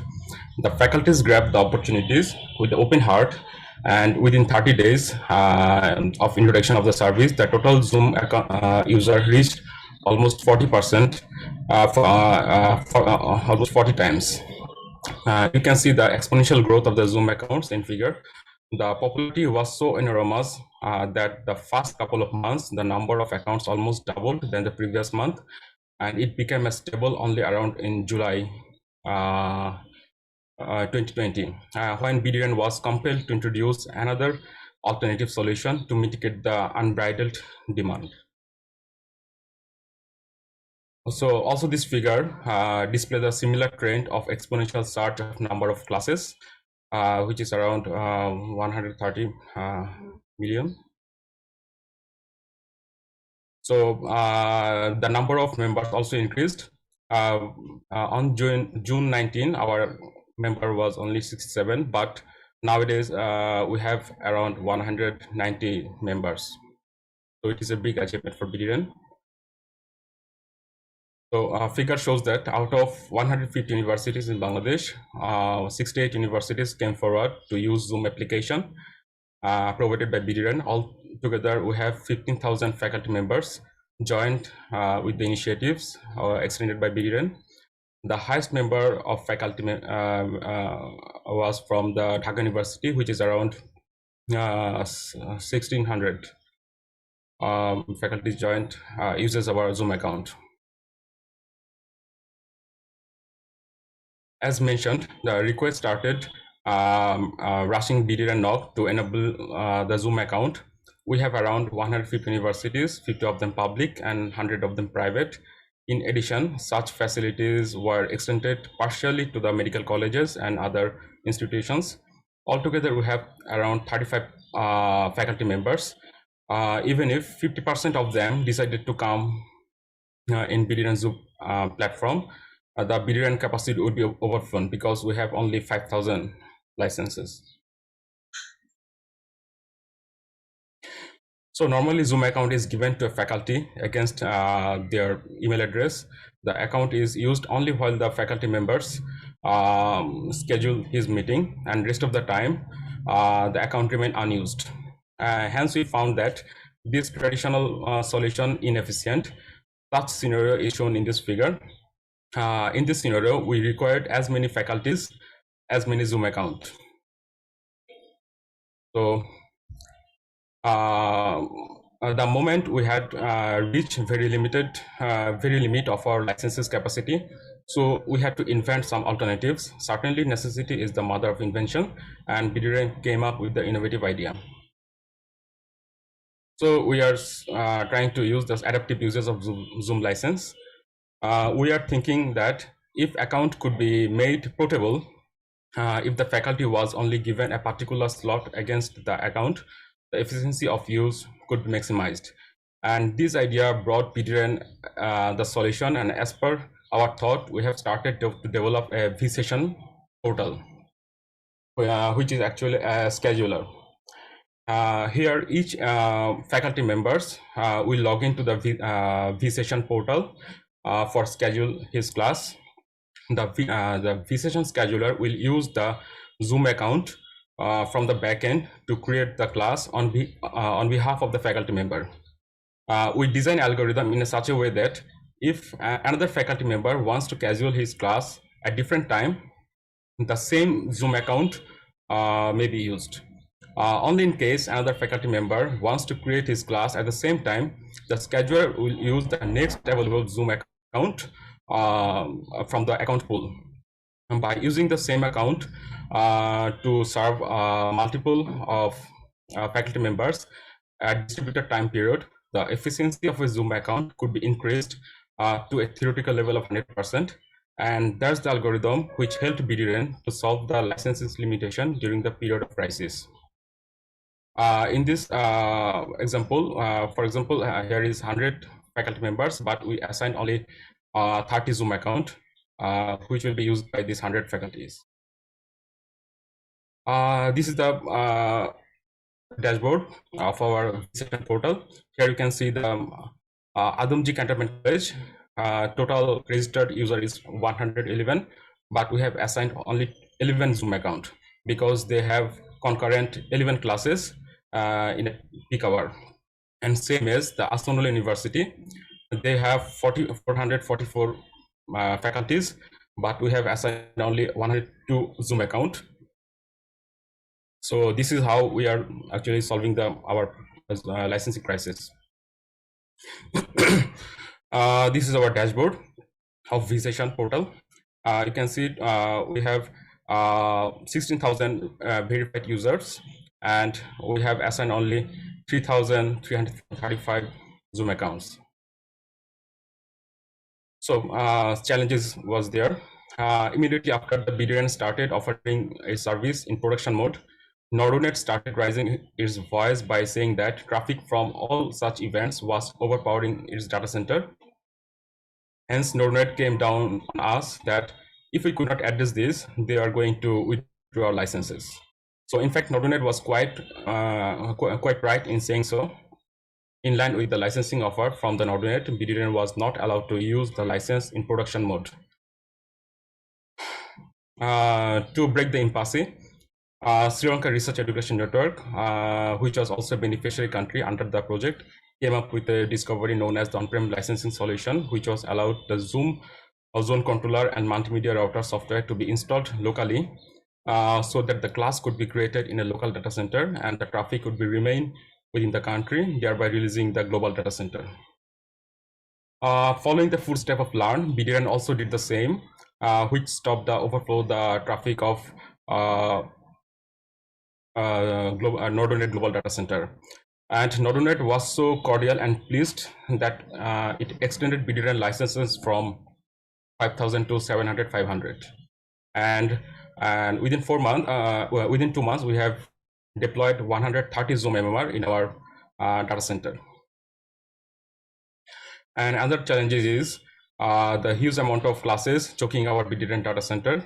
With on-prem licenses, the computing and memory capacity of BDRN data center was put to test. With ever-increasing number of meetings, particularly during the busy hours, from 10 a.m. to 1 p.m., almost full computing and memory available at BDRN center was consumed. Figure demonstrate the distribution of daily meeting on the random day.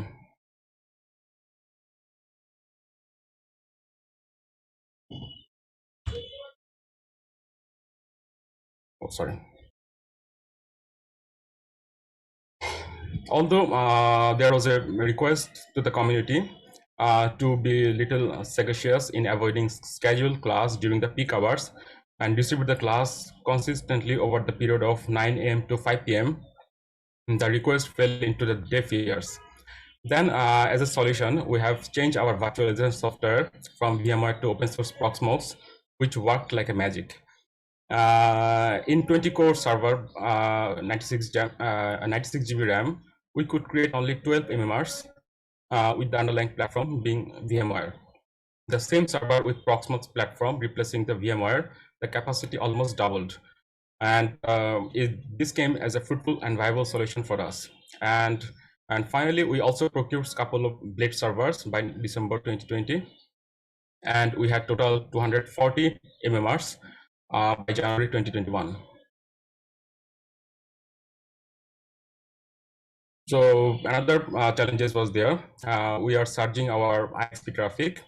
Though on-prem license could result in enhancing the performance by limiting the traffic within the country, it started overloading our IXP connectivity. Initially, we had two redundant connectivity from two different IXPs. One is BDIX and another one is Ambra IX. The link capacity of BDIX was 1 Gbps, and whereas the link capacity of AIX was 10 Gbps. As BDIX shared the most of the traffic illustrated in the figure, we had no other option than to establish dual connectivity or with BDIX with 10 Gbps connectivity. And challenges faced by end user on May 2020, we had conducted a survey among the students. The total number of respondents was 19,000, and the survey students were asked about their mode of internet access and the challenges. The survey revealed that 76% was user of mobile data for accessing the online classes, and it was also found that two top obstacles were the quality of the last mile connectivity and the internet cost. With regard to the last mile connectivity, BDN could not hardly provide any immediate solution because it was in the telecom operator part. But in case of in terms of reducing the burden of the internet cost, BDN could play a significant role. First of all, we repeated a request to the telecom operators of operators could convince and we could convince the Teletalk to offer the free of cost Zoom free of cost access to Zoom, and Teletalk agreed to do this. And nevertheless, all three other big operators such as Grameenphone, Banglalink, and Ruby, they offers less internet package for the students. And finally, UGC delivered a smartphone on interest fee to 40,000 student public university, and it was a free of cost interest. And collaboration. The biggest benefit that COVID-19 could bring in the highest level of collaboration among the Endbrand community. As mentioned before, Nordnet showed its highest level of empathy by almost doubling its initial provided license amount. And Learn helped BDRN to install the on-prem Zoom software, and eventually Nepal Research Education Network also did the same. And BDRN made an unique venture in supporting the video conferencing service of Nepal Research Education Network by hosting their multimedia routers in BDRN data center. And this is the first of its kind initiative by any NREN in Asia to share its data center capacity. Whenever either Learn or BDRN faced any issue with their setup, they approach each other for exchanging the necessary views and advice. For instance, on January 11, 2021, it was found that Learn meeting reports were not getting generated, and on following day, their service was shut down. Learn needed the quick resolution of the problem, but Zoom was not responding at the time. Learn tried to reinstall the server, but the problem persists. And BDRN provide them two standby zone controller server for troubleshooting the purpose, and immediately it was found that the zone controller from BDRN was working, and Learn solved the solution, solved their problems. And when Learn started facing the licensing crisis, at the time BDRN offered its vSession portal software with the full technical support, and Learn reduced the licensing crisis. This is one of the many instances which needed collaborative support from each other. And such highest level of collaboration has kept the venture moving towards the skyrocketing success. And our future plan is to create centralized learning management system for the universities.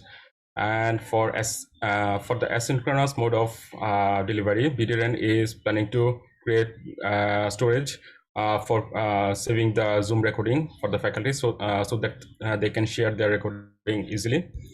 And we also create an online assessment platform for taking online exam. And so this is all from my side. So thank you for hearing me. So if you have any question, I'm happy to answer. Okay, thank you very much, Mr. Sajidul Islam. You may stop the presentation. So probably is there any question from the participant here to Mr. Sajidul Islam? If not, I have one question for Mr. Sajidul Islam. This is so the Zoom account is provided by the BDRN, is supported by the country, the national. So the 5,000 account, the Zoom is provided by the BDRN, not the individual university. Yes, it is provided by BDRN. BDRN. So it's collected by the BDRN. The BDRN purchased to the Zoom, and then they refer to all the university in the Bangladesh. No, it was a project under Asia Connect. And we collect this Zoom license from Nordonet. Nordonet provided us this 5,000 Zoom license, but now we have 15,000 Zoom license now offering. Now we're distributing this to faculties. So all the faculties not necessary to provide their own Zoom, but already provided by the BDRN. Yes, yes. Very nice information, because we still not can do it in our country. So the BDRN is very helping for all the university in the Bangladesh. Probably is there any? Zahir, you raise hand. Okay, thank you, Sajid, for the very wonderful presentation. Actually, I'm quite impressed on how you manage to maximize the Zoom account. Yes. Assignment to each of the medical center, university or the medical center. I just want to ask one question. When you develop the portal, when they request for for the Zoom account, do you have any integration from your portal to the Zoom Zoom Zoom controller? Yeah. Or are you doing at the back to assign the account to whoever apply for the for the application to use? Yes, in Physician portal, we have used API, Zoom API, to integrate our portal with the Zoom server. So whenever any faculty schedule any class, it creates class in the Zoom server. We just provide an interface between Zoom and faculty. Oh, fantastic. Thank you. Very fantastic. Yeah. Is there any other questions or for Mr. Sajidu? If not, please give a round of applause to Mr. Sajidu. Thank you. Then I would like to introduce the third speaker for today, Mr. Dihan Moraka. Maybe I read through some of his biodata. Okay, Mr. Dihan Moraka is from Sri Lanka, from university. He's actually a lecturer from IT department from this Putra Jayendapura, and from Sri Lanka. And now I understand that he's doing a PhD at one of the university in Malaysia. Jadi ini to my place. This is Institute of Technology Malaysia. So I think without further ado, I would like to invite Mr. Dihan to start his presentation.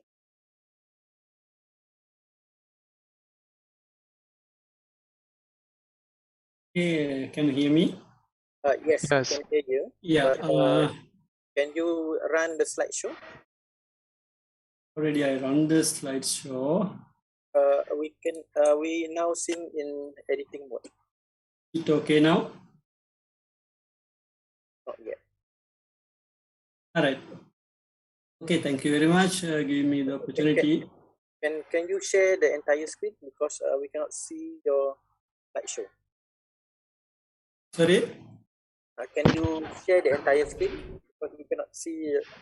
Yeah, because now you're in editing mode, not in the slideshow mode.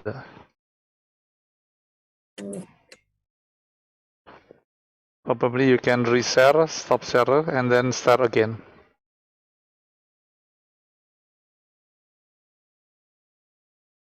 In my screen now. Maybe, yeah.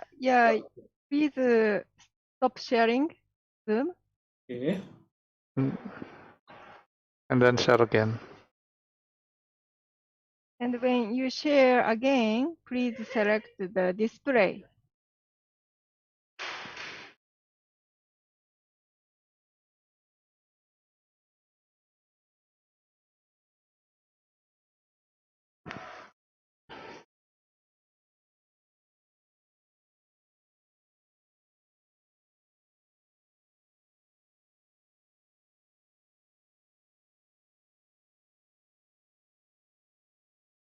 Is it okay now?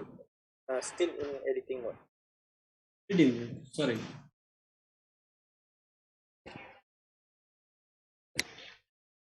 Just zoom in sometime and then you go ahead. Otherwise, I think somewhere the application is open in your presentation in your laptop. Okay. It's an presentation mode already somewhere. Yeah, top bottom, and then I click this slideshow button. Yeah, in my machine, I am getting the full screen presentation mode. Okay. I think you select the PowerPoint, but the editing mode is appeared. So please share your display. Screen Please don't select the PowerPoint, but please share your display when you share the screen. On the top of the lab. First, share your desktop.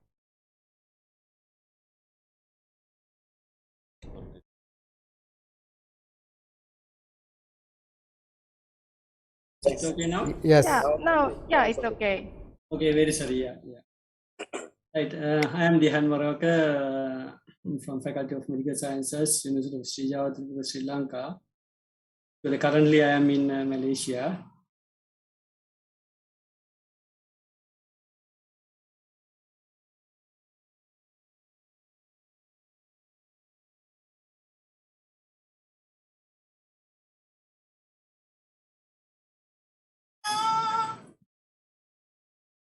Okay, then we are all the institute in Sri Lanka connected to using this network, or academic network.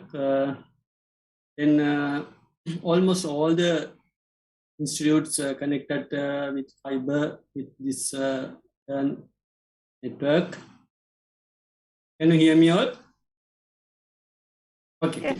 Then not only the universities, actually postgraduate institute and vocational trainings and affiliated institutes, and totally almost all the academic and research related institute already connected using this Learn Fiber network. And actually, most of the schools also connected under this academic network is Ministry of Education Ministry network.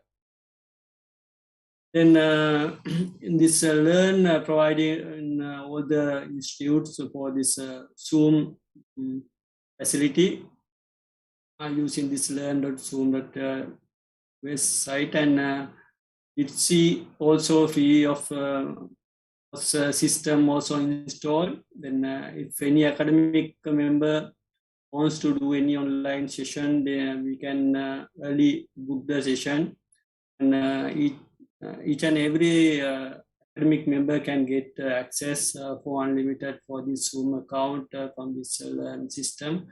It's a very good resource for all of the members. And actually, this is one of the session conduct our faculty for this medical thing. That they are conducted many online sessions, awareness sessions. But then actually, this pandemic era, then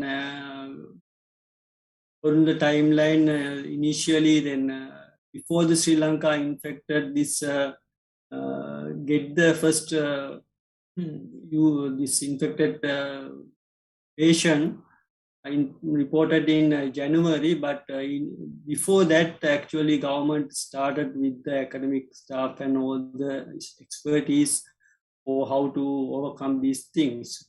So they set up a 24-hour response center, actually joint venture with especially the Sri Lanka Medical Association. They are one of the pioneer group, and voluntarily most of the medical staff just pass out medical student, then the final year student, batch wise for run this 24-hour center.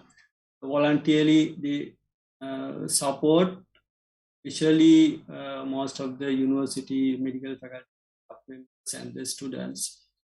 And from this system, actually, then any person can call this number 247. Normally Sri Lanka 119 for this emergency police, 1919 for the, you can see this middle emergency 1990, then 24/7 emergency ambulance system is there. Actually, this was implemented with the support with the government of India, and a lot of before the COVID period, we got a lot ambulance to Sri Lanka.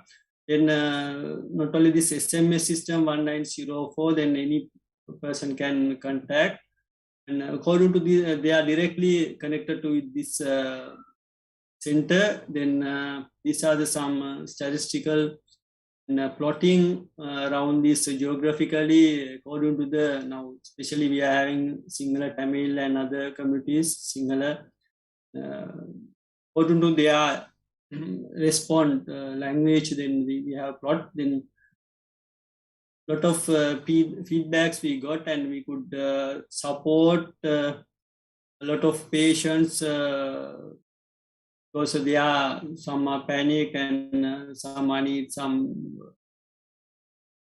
help. Then according to the response and their feedback, then from the center they can identify the location directly. If it's an emergency, then directly they are sending ambulance to the location and getting the patient and admit to the nearest hospital.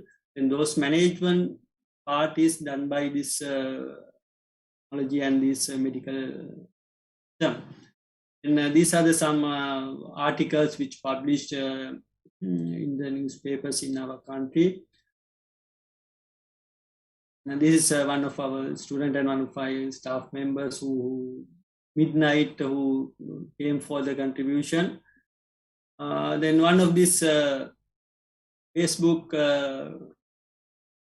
publication, I took it. Actually, within this 3 months period, more than 58,000 for response, and more than 1,100 patients admitted to the hospitals, and we could save from this system many patients. This with our online system, volunteer system. Then some telemedicine activities. This is this patient care semi-automatic bed designed by actually one of our staff member, and joined some engineering student from many universities, and they could build this semi-auto bed. Actually, it's automatically give the massage to the lunch area, not only the backside also. And, they could win the gold medal of this year, innovative in medical field. This is the team, and behind you can see the middle that they have designed, controlled by smartphone, and actually patient having a separate button. If any emergency, if patient want, he can stop the system. And not only that, actually some robot implemented in some government hospitals for the test running.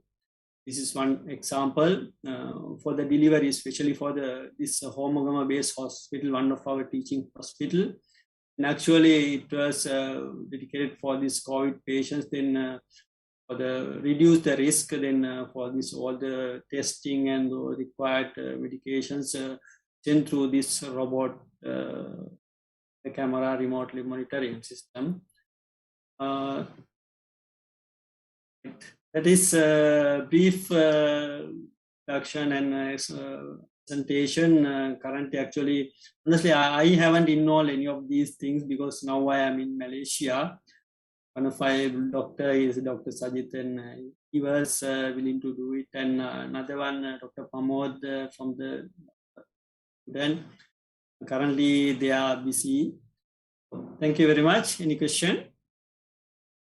Thank you, Mr. Jehan, for the presentation. Is there any comments or questions from the floor?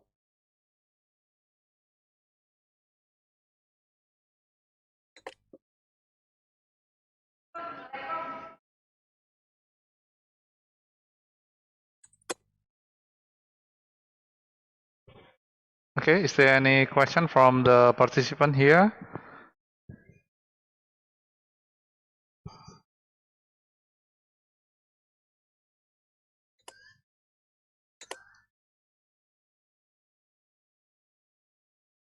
I think there is no question, Sahir. Mr. Tunggul, can you introduce the next speaker? Okay, thank you so much. Thank you for Mr. Dihan Morawaka for your nice presentation. Give applause for Mr. Dihan.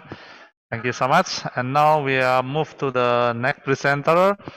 Next presenter is Mr. Muhammad Zahir Ahmad from the University of Malaya. Okay, Zahir from Malaysia, you may start your presentation. Let's see my slide. Yes, I can see your slide. Thank you so much. You may start the presentation. Okay, hi, good afternoon and also good morning to everyone. I'll try to keep my presentation very simple and short.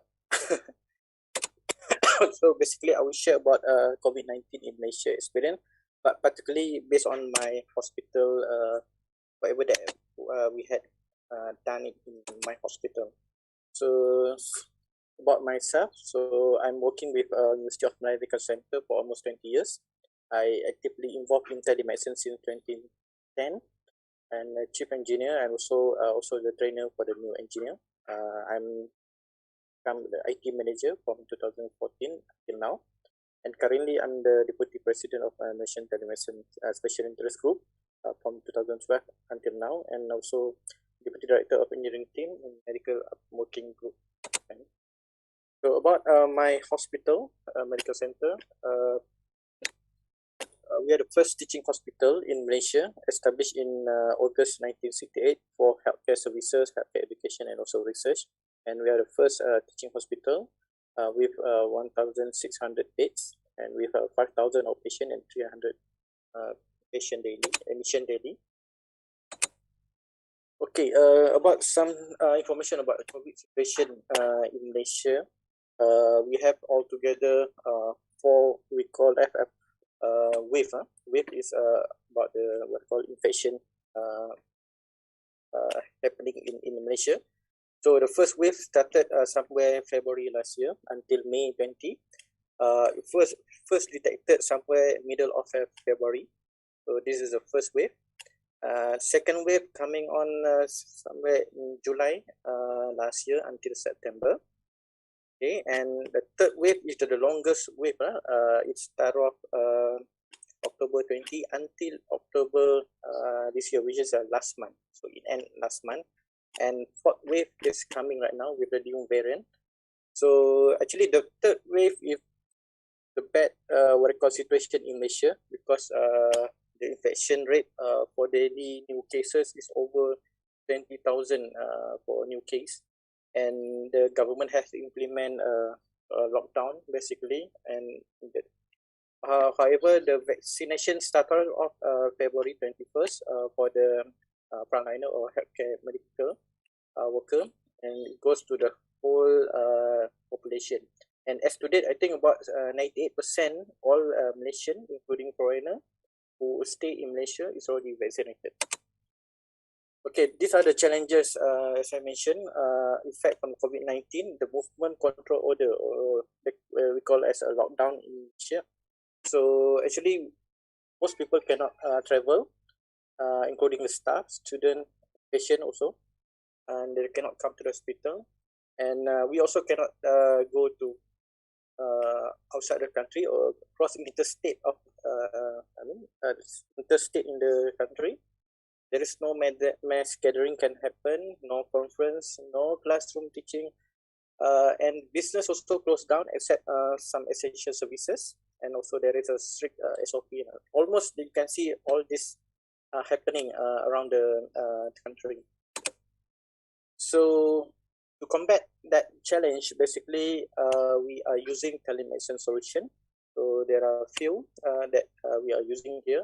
Mostly we are using Zoom, Google Meet, and Microsoft Teams. Even though we have a Polycom or we have a life size and auto video, but I think during the pandemic we use a lot of Zoom because actually it's quite easy to use a lot of features, and the telemedicine engineer doesn't have to really focus or to support the user, because it's quite easy for the doctors and nurses to use and learn. And also we use a lot in terms of Google Meet, okay, for our e-learning classes, and also for meeting. And also we are using Microsoft Teams as well. And in the future also we'll use our own mobile app, which will be ready by next year. For Zoom application, these are some photo taken for the staff assembly or gathering. We are using application, religious speech, workout exercise. So we are connecting to the room using our own Zoom account, so we can follow the instructor for the morning exercise, and also using for the meeting. This is for the picture taken for webinar and conference. So you can see this is actually our meeting room, my meeting room, converted into mini studio with the green screen. So basically they can have an online webinar conference. Okay, also for the telemedicine also, even though we have a high technology equipment, we are still using a Zoom application, because it's quite easy for the other university or other medical center to connect with us. Since there is a lockdown, they also cannot go to their centers. And these are example from I think this is from e-lecture for master and PhD student. I think I'm taking the photo from one organization. They are using Zoom application. Okay, for teleconsultation, we are also using the Zoom application. This one of the doctor communicate to the patient. We had installed these two equipment additional to the computer at the clinics, which is the camera, webcam, with the internal microphone and the speaker. Last time the doctor requested to use headphone due to privacy, but because of the hygiene, because the room is shared actually, according to Dr. Roster, so we introduced the USB speaker as a alternative to the headphone due to hygiene issues. So actually they are using as a follow-up appointment only. And currently we had rolled out since last year, so there are about 11 departments are already having teleconsultation or telemedicine with their patient.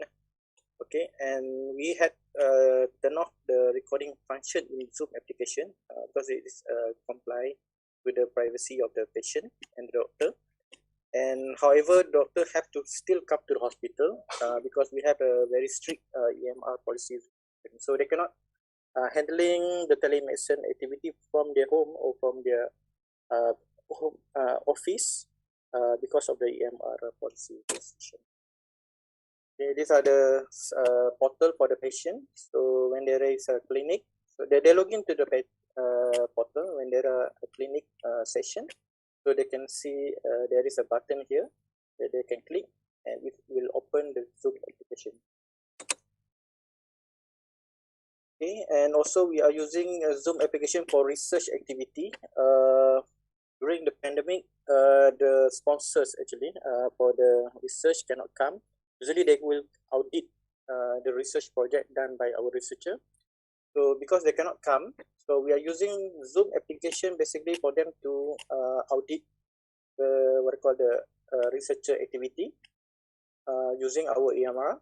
So the secretary will open the EMR from this computer, then share the screen, and will pass the remote control function to the auditor, and auditor then will scroll to see the EMR record, whatever that related to the research. Okay, and second software or second solution that we're using is actually the Google Meet application. So we're using Google Meet application mostly on the teaching activity. So especially for exam and Viva. So for online exam also we are using Google Meet. Okay, and also for Viva presentation using Google Meet application. And there is a classroom. Okay, Google Meet. We are using the virtual classroom in the Google Meet solution under the Google Classroom. So it's used for online classes for diploma courses and also the degree courses, and it's complement with e-learning. Because at the time also we cannot have physical classes. The student go back to their house or they go back to their hometown.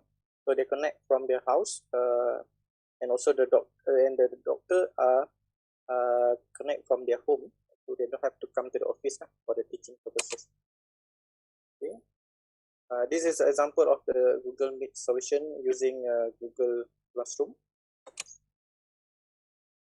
Okay, right. For ongoing and the future plan, I think more online classes had replaced the physical classroom.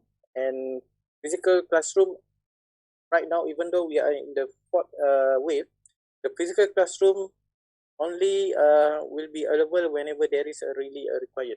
So I can say that most of the teaching is now being done online. Second is to have a fully online medical training platform by 2023. This will be designed in-house for us to have a fully online medical training platform. More clinic session will be using virtual consultation or virtual clinic for the follow-up. Drug services for long-term medication will be via home delivery from this year onward. And many healthcare services will be offered online to provide people from traveling. Okay, and this is one of the thing that we want to do by next year. Basically, we'll have a telemedicine center, or we call as a studio within the hospital. Actually, it will be next to my office. We will have a proper room with green screen, with this chair and sofa and heavy equipment. And there is a room basically for something like holding room. Okay, for either for us to do the webinar and online meeting conference. Okay, and also one more thing about our project for ongoing future plan, which is for our application, telemedicine application, we call as a WeHealth. There is a function for teleconsultation. This is to make the patient very handy to use this consultation or telemedicine. Okay, all right. I think that's all from me. Based on whatever that we have done, hopefully you enjoy. Thank you so much. Thank you so much, Mr. Zahir. Very nice presentation. Okay, participant, is there any question from Kuriko probably? Thank you, Zahir, for your nice presentation, and congrats for the development of the Telemedicine Center in UM. And I'm really impressed that you set up a Zoom for 11 department. And in the activity, doctor can see a patient from a hospital using Zoom. Yes. Actually, they have to practice the telemedicine to the clinic that they attend physically. Just that we add additional 2 equipment, which is the speaker and also the webcam to the terminal. So they will have in the EMR system, they will have 2 queue, which is online patient and also the physical patient. So they can, once they click the online patient, so the queue will call the online patient, then they can open the telemedicine screen. I see. So could you tell me about the department? What kind of medical content subspecialty you use? Okay. I think we start off with primary care. Okay. Then we have a cardiology clinics. Okay. Then we have a hypertension clinics. Okay. Then dermatology or skin clinics. Dermatology. I see. Diabetes clinic, of course, diabetes clinic.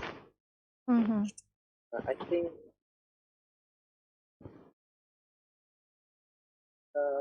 one more, I think ophthalm clinic. And I can remember the rest. Thank you. So many in your university. Okay, thank you, Okay, next is from the Dr. Sanjay Sud. Thank you very much for a wonderful presentation, Dr. Zahir.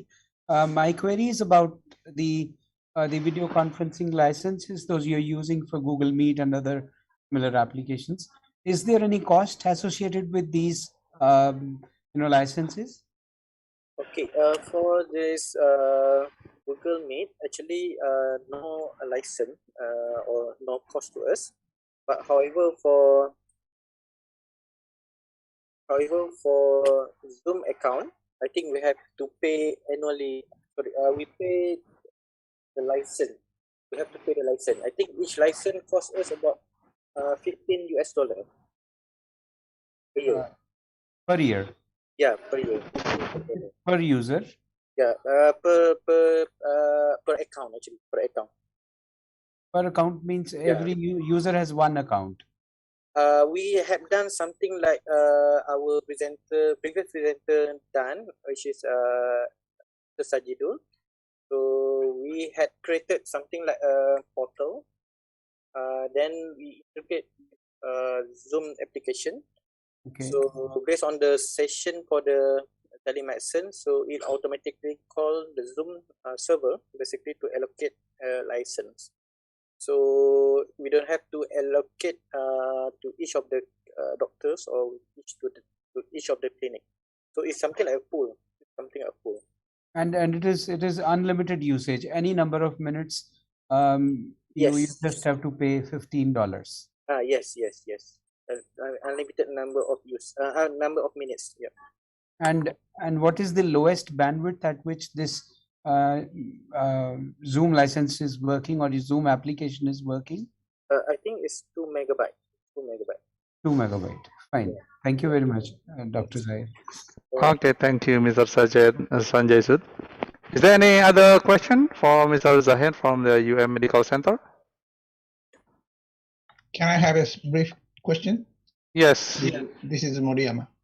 Hi, Dr. Moriyama. Hi, hello, Zahir. Thank you for a nice presentation. I'm really impressed. Actually, the online classroom isn't okay with us, I suppose, but how to organize a fair examination online? Okay. It's really difficult for us, I suppose. Okay, for online examination, usually for medical, it's not for what I call for degree or diploma student. It's basically for master program. So they have to explain to their instructor or to their lecturer about performing on certain procedure. So it's more on oral, or it's not a written exam. However, for degree and diploma courses, they are not using what you call a telemedicine platform, but they are using e-learning platform. Mhm. Okay, thanks. Right.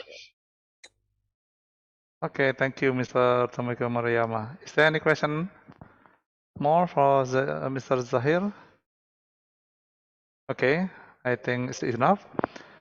Probably before we continue, is Mr. Chiang San, is you are ready for your presentation, or we still skip?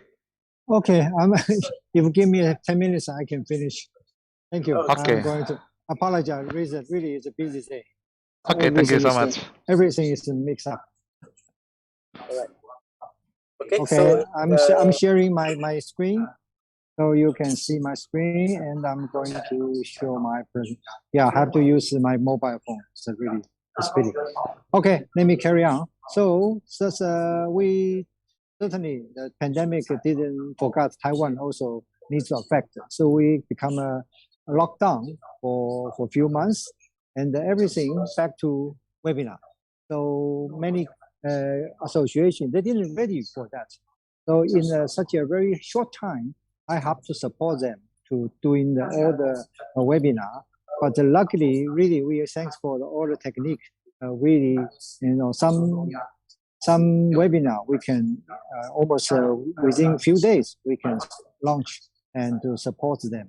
And so we also try to other method like because probably you already mentioned that Google's the Zoom account I have one is 100. Over that you have to pay more a lot. So I find some solution like a life size. There's a solution for 300. And also life size good things you can use your own H323 device. So that's a good try. So we have a Taiwan Society for Therapeutic Radiology and Oncology. They make it in 1 month. And they even asked me to provide who is access the meeting from where. And you can see at the platform, control platform, you can get this kind of information. And we also, many, as I said, sometimes even 1 day, I will host, I will support 2 teleconference for different society. And sometimes because also the speaker was so busy or due to some other reasons, they ask for, can they record it, pre-record it? So we do support their pre-recording, either by themselves or I use the Zoom connecting with them. And then I help them to record their presentation. And during the event, I support to play back and they join for the discussion. So also you see for the pre-recording file, you have another advantage. First, you can edit it. You can edit for our speaker. Sometimes they say, "Oh, there are many times I just stopped talking, and that times can I delete it?" Of course, with your if you use a proper software like the software which we use quite often is called Evercan. It's help you to recording your PowerPoint, and from the editing mode you can cut the time. You see the black one, that's the one they didn't talk, so I cut it off. Also another advantage, probably you heard in my room I had the background. Actually, in fact, today right now there's another geriatric society. They are doing their monthly meeting, and one speaker he forgot his presentation only 40 minutes. In fact, he gave a 60 minutes pre-recording video clip.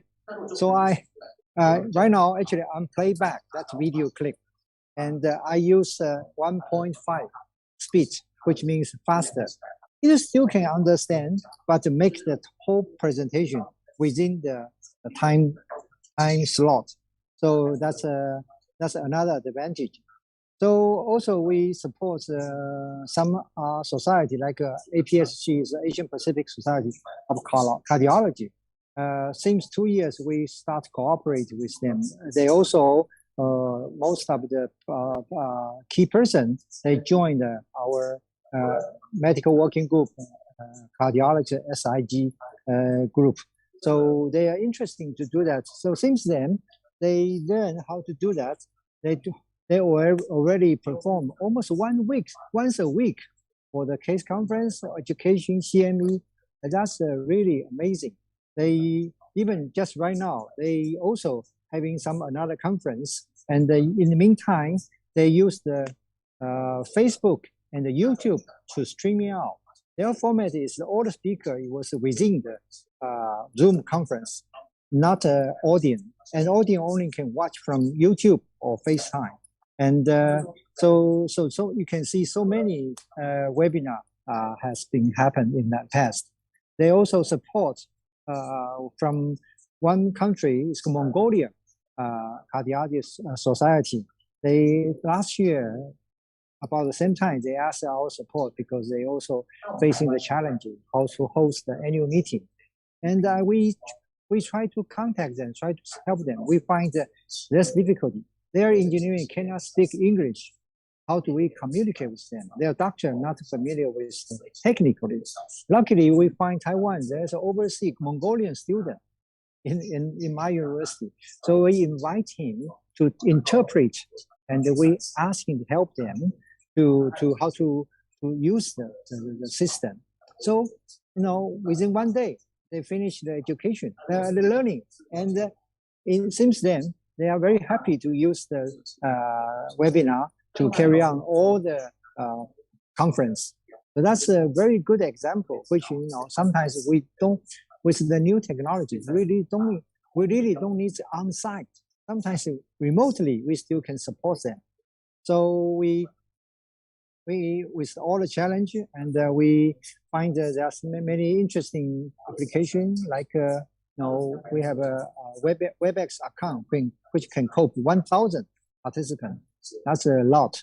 And we sometimes because they want a breakout room, and we also learn how to break out the audience so they can have a small discussion group. So that's a really great challenge, but we find that the technology can meet the need.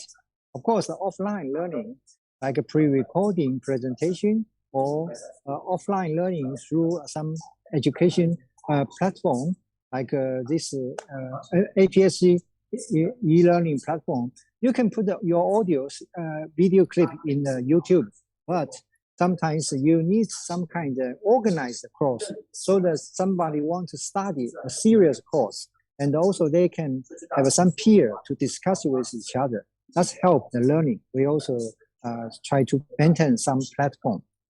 So also there's another skill. Sometimes we have to assess the assessment, because in the past you can ask question, give examination at the final after they watching that. But we can also assign some questions while they're watching the video. So this is example. So when the video clip go to some point, then the question pop up, ask them to answer. If you don't ask correct answer, you have to go back to look again, then carry on. Of course, you can let him carry on. So that's kind of a tool. You can help the learner to assess, to get some assessments, to find out whether they really get the point. So thanks God, Taiwan now our pandemic is right now a little bit easier, so we can back to the room. So this room I'm using, they're having our national medical education conference in this room this morning. So I'm happy we can carry on to something on site.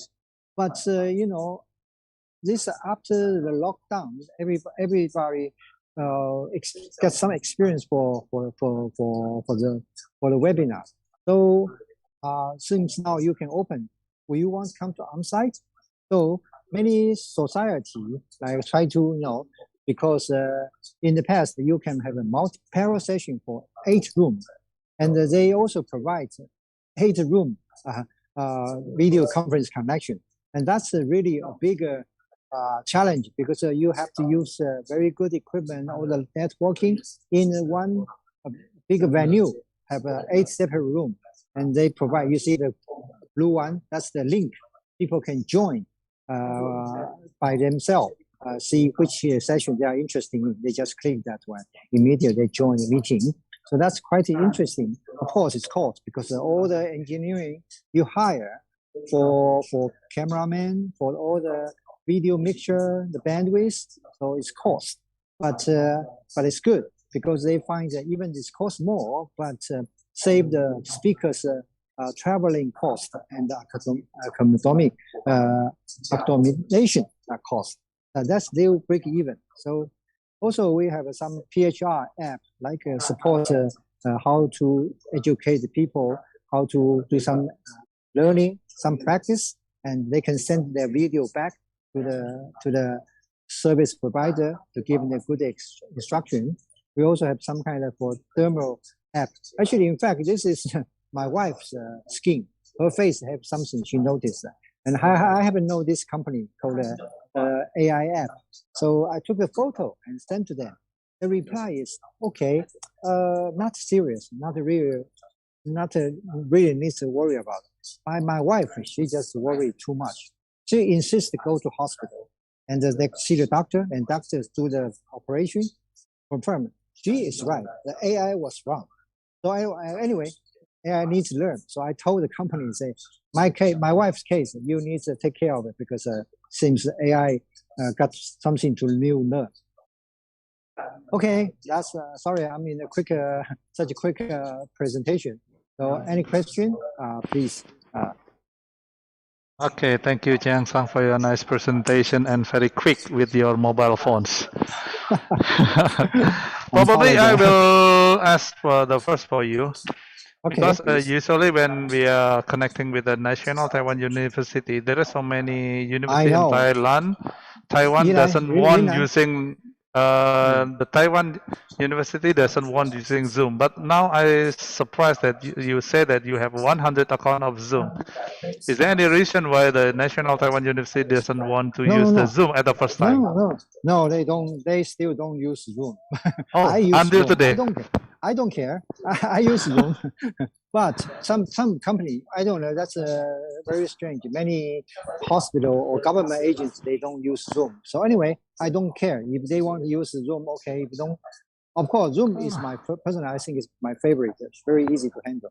But for WebEx, our university got 1,000 account for each professor. So I'm right now. I'm using. If you hear the background, I'm using that one for this 1,000 account. That's a really large. That's a really very large account. Yeah, that's good. And what else? Oh, I know you have a good connection with Taiwan University Union Hospital branch. I know. Yes. Dr. Ma. We should ask him to give another presentation. He's a famous guy. He gets many awards from our national government. Because our faculty has the memorandum of understanding MOU with the Taiwan National Taiwan University. I know him. I know him. I know them well. Thank you so much, Mr. Chiang Sang. Okay. Is it, okay, Mr. Zahid, you have question, please? Yes, Mr. Chiang, I just wondering, is there any particular reason why Taiwan University doesn't use what I call Zoom? Is that no. That's a political issue. Political issue. Okay, if we're talking about non-science, it's political. Okay, so well, it's just some government agency, they don't like many people don't like someone anyway, any very reason. So they make a announcement. So we advise don't use Zoom. Seems not secure. Okay. So our like my university, they remove all the Zoom pre-installed software in our classroom. But there's a very important meeting with Japan Tokyo University. They have some kind of colloquial activity. the Japanese say, oh, sorry, we are familiar with Zoom. All our university faculty, including the dean, they have to join the Zoom meeting by themselves. I have a very good photo to demonstrate. If someone is saying, you cannot use Zoom in this campus, then I will show them the photo, see who is using that. But that's a political, that's not a scientific. I hope this stupid behavior will correct in the future. But of course, but I'm glad that still we can practice other method. It's good also. Like last 8 years, I probably you know that I used the life size also quite well. I work very well for 4K resolution. So I think as an engineer, we like to challenge it, and we hope. And also, I'm sorry for Satya's. I cannot use my mobile phone with my virtual background. You have a lovely background. I can't use that. And also, I'm waiting for one day people can invite some like the virtual foreground, which I'm wearing tie. If I'm in my home, I can put some kind of wear shoes or traditional clothes.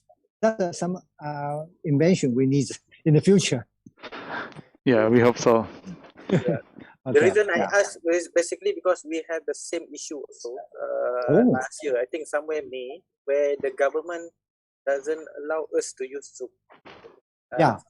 They do have some kind of security issue at the last year, beginning of last year.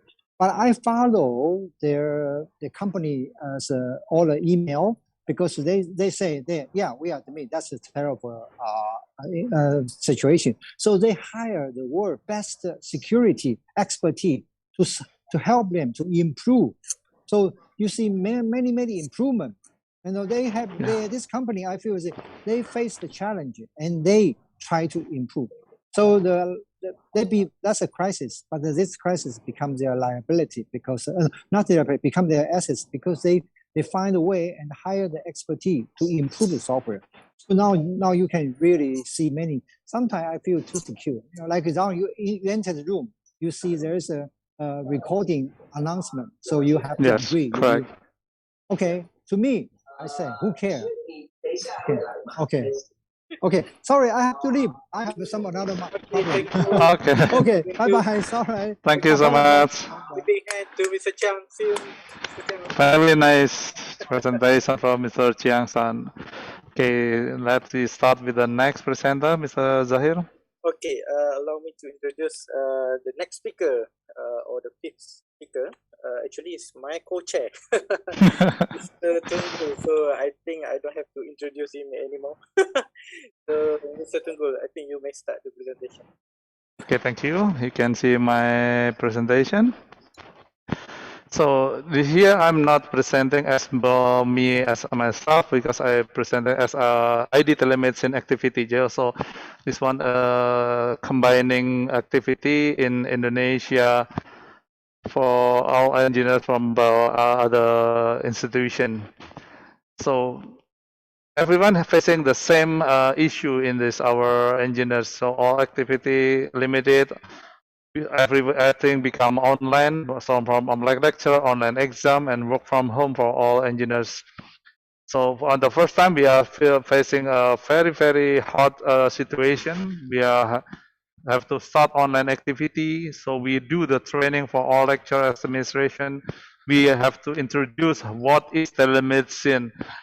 Because the first time in the 2015, I introduced telemedicine. No one care. Nobody want to learn. Nobody want to know what is the telemedicine. But now, when the pandemic started, everyone must using the telemedicine. So we have challenge to must repeat the training so all the lecture and administration and all students in our institution. So we are choosing the best tool. We have so many options available, just like the Zahir said at the first. We have Google Meet, Microsoft Teams, GoToWebinar, Zoom, and others. But right now, we are choosing the Zoom. Almost in every institution in Indonesia using Zoom. So everything has become online seminar, doctor out, graduation ceremony.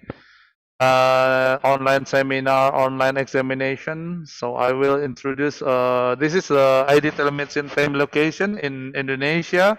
This is the main member of the ID Telemedicine team from the Sumatera Utara, from the Palembang, from the Jakarta. So I started with the General Hospital, Mowadi General Hospital in South Java. Before the pandemic, yeah, we only have a very simple system, the conference room. Only have the Ever once, and then Logitech, and then it's very simple because at the first time.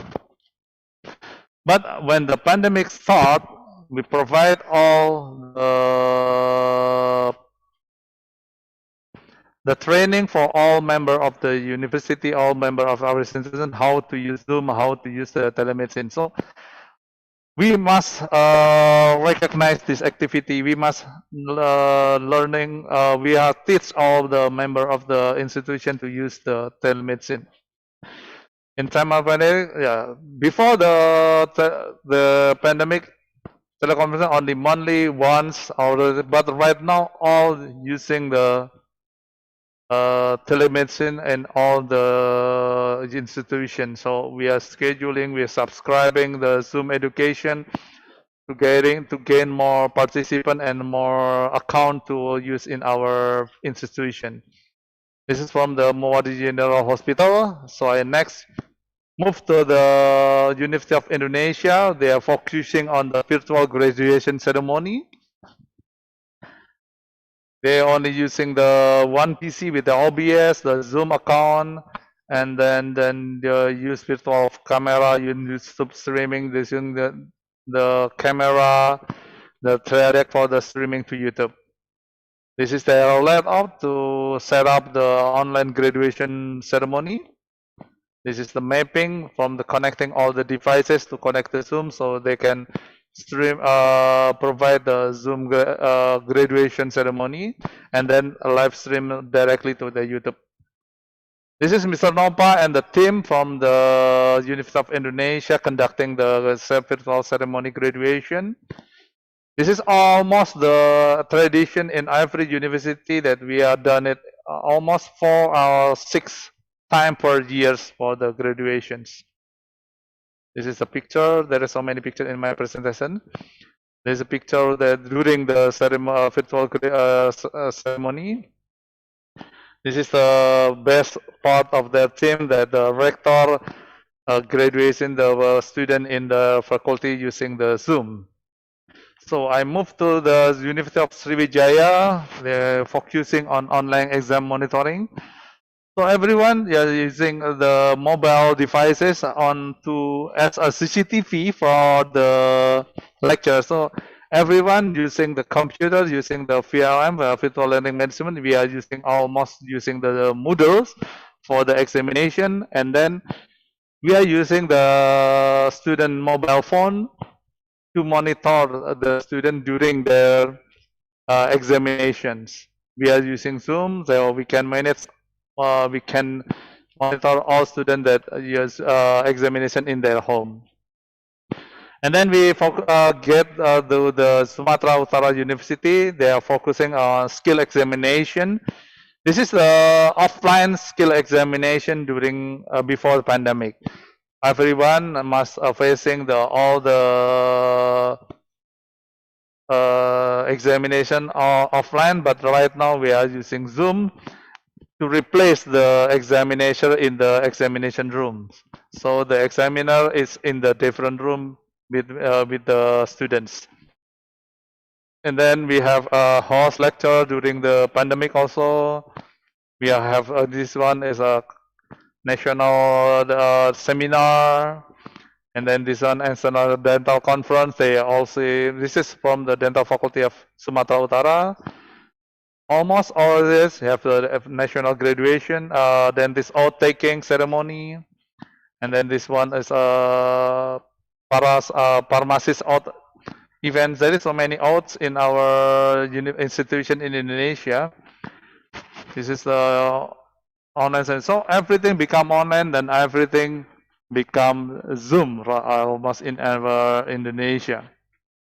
There is so many pictures from the Symposium of Sumatra Utara, and this is the inauguration of professor also. There is so many, even using Zoom. Right now we are moving to the Universitas Gadjah Mada. They're using Google Meet. They also have the Webex. They have Zoom. They have Microsoft Teams, and they have self-development virtual learning system using the Group. There's so many, but in the Faculty of Medicine in the Gadjah Mada University, they are focusing using the Zoom also.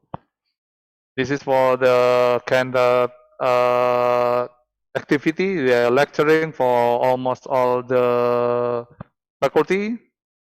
And then this is the examination, almost same with the Sumatra Utara. We are using Zoom to monitor the student during the examination in their homes. So they cannot cheat. And then the professor confirmation, doctor out, note out, it almost in our institution. So every student take the out from their home, but we are live streaming and we are using the Zoom in our faculty.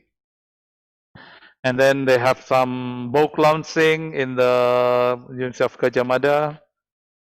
This is other activity from the Gadjah Mada University.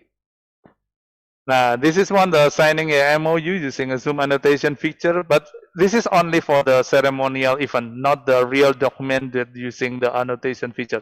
Just using the annotation just to make sure, just like that. We are signing the document together. But in the behind of the scenes, there are so many persons, so many cables, so many complicated things that we to do behind the scenes. And then we are moved to Brawijaya University. This is my university. We are focusing in the Zoom management. In the West pandemic, we only have 20 accounts, but we are right now improved to 40 accounts to accommodate 5 bachelor program, 4 magister program, 1 doctoral program, and 15 resident program. There's so many meetings that we have to handle, so we may be getting overwhelmed. And right now we are handled by the Mr. Kuswin to handle the Zoom meeting, Zoom assigning in our faculty. And we are also using Zoom for support video live skills. So because the student cannot come to the university, but they must practice the thing. So the lecture in the university, we are provided 3 camera using Zoom, and then we are using the spotlight. So if the lecturer want to deliver the skills skill program, they can use this room. We have set up this room so the student can see the lecturer giving the skill tutorial for some skill for medical. And then we are learning skill video production. So we made skill video, and then we compile it, and then we share to all the students as an asynchronous system, so they can learn by the video that we are produced during the pandemic. And then Zoom have, just like they say that Zoom updates very usable. They can host concurrent meetings, so we can give the more Zoom connection to all the members of our faculty. Right now we are using the Zoom scheduling. We are using the Google Drive to make the reservation for the Zoom. And then we are collecting all the requests, and then we give the Zoom meeting and then deliver to the requester. After that, we are managing that. Right now, almost every month we have 1,000 meeting average in our faculty, only in our faculty, almost 1,000 meeting. An irregular meeting, because we are already separate this with the regular student that using the lecturer. This is only the unregular meeting in our faculty, almost 1,000 per month that we must handle in our faculty. So the conclusion is, practice make perfect. But during this pandemic, no more work hour. Every day is online meeting.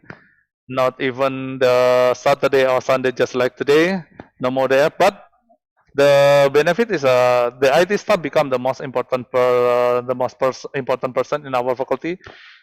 And the best part is much easier to ask the new devices. So right now we have provided so many new devices for the Zoom telemedicine in our faculty, and also all other friends in other institutions.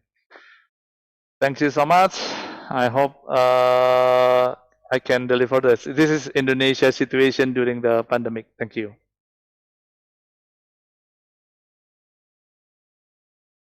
For the interesting presentation. Is there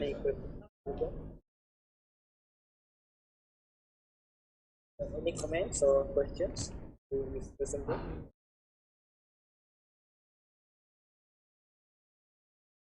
Okay, is there any question? Mr. Yes, Satyasan. Very elaborate activity. I want to know how big is your team there to handle all this? In our faculty, we only consist only 4 people, 2 engineers in the network engineer, 1 the database programming, and 1 for the website programming. But almost we done it with the network engineers, especially me and Mr. Kuswin. Okay, you take support of IT team also. Yes, correct. Yeah, otherwise it's very tough. As you said, no weekly off, no timings. The same situation with us. But being a private hospital, it's not in a medical college or medical university. But yes, handling today so many assignments, it's very tough.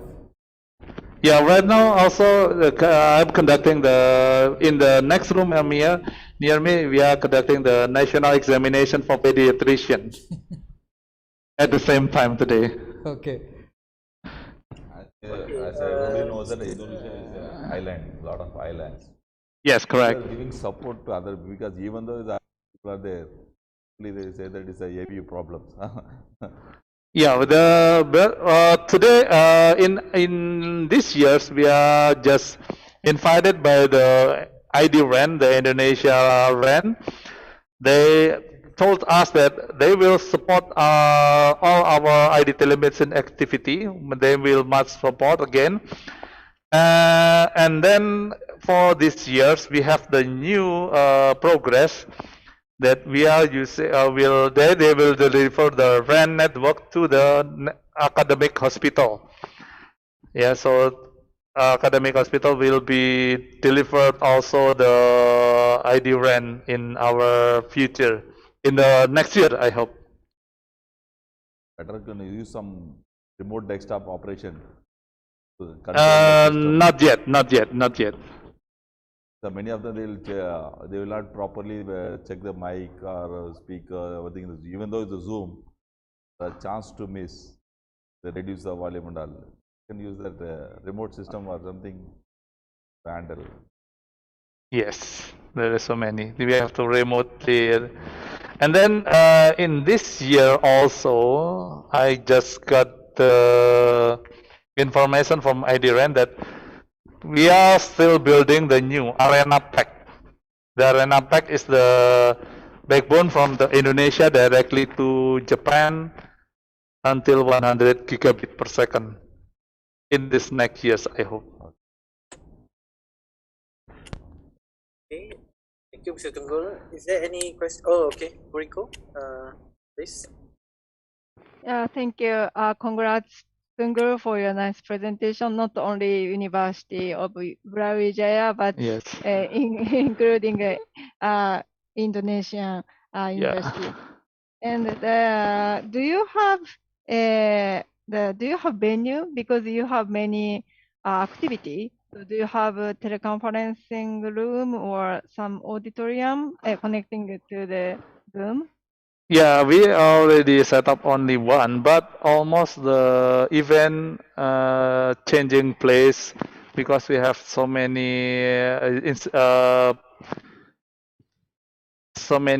departments. So sometimes they don't want using the studio. They want using their own room to do for the. So sometimes we are still moving to some other department. Mhm. But Okay, and thankfully, until today, we already can spread out our network to all departments in our faculty and also from the in the hospital.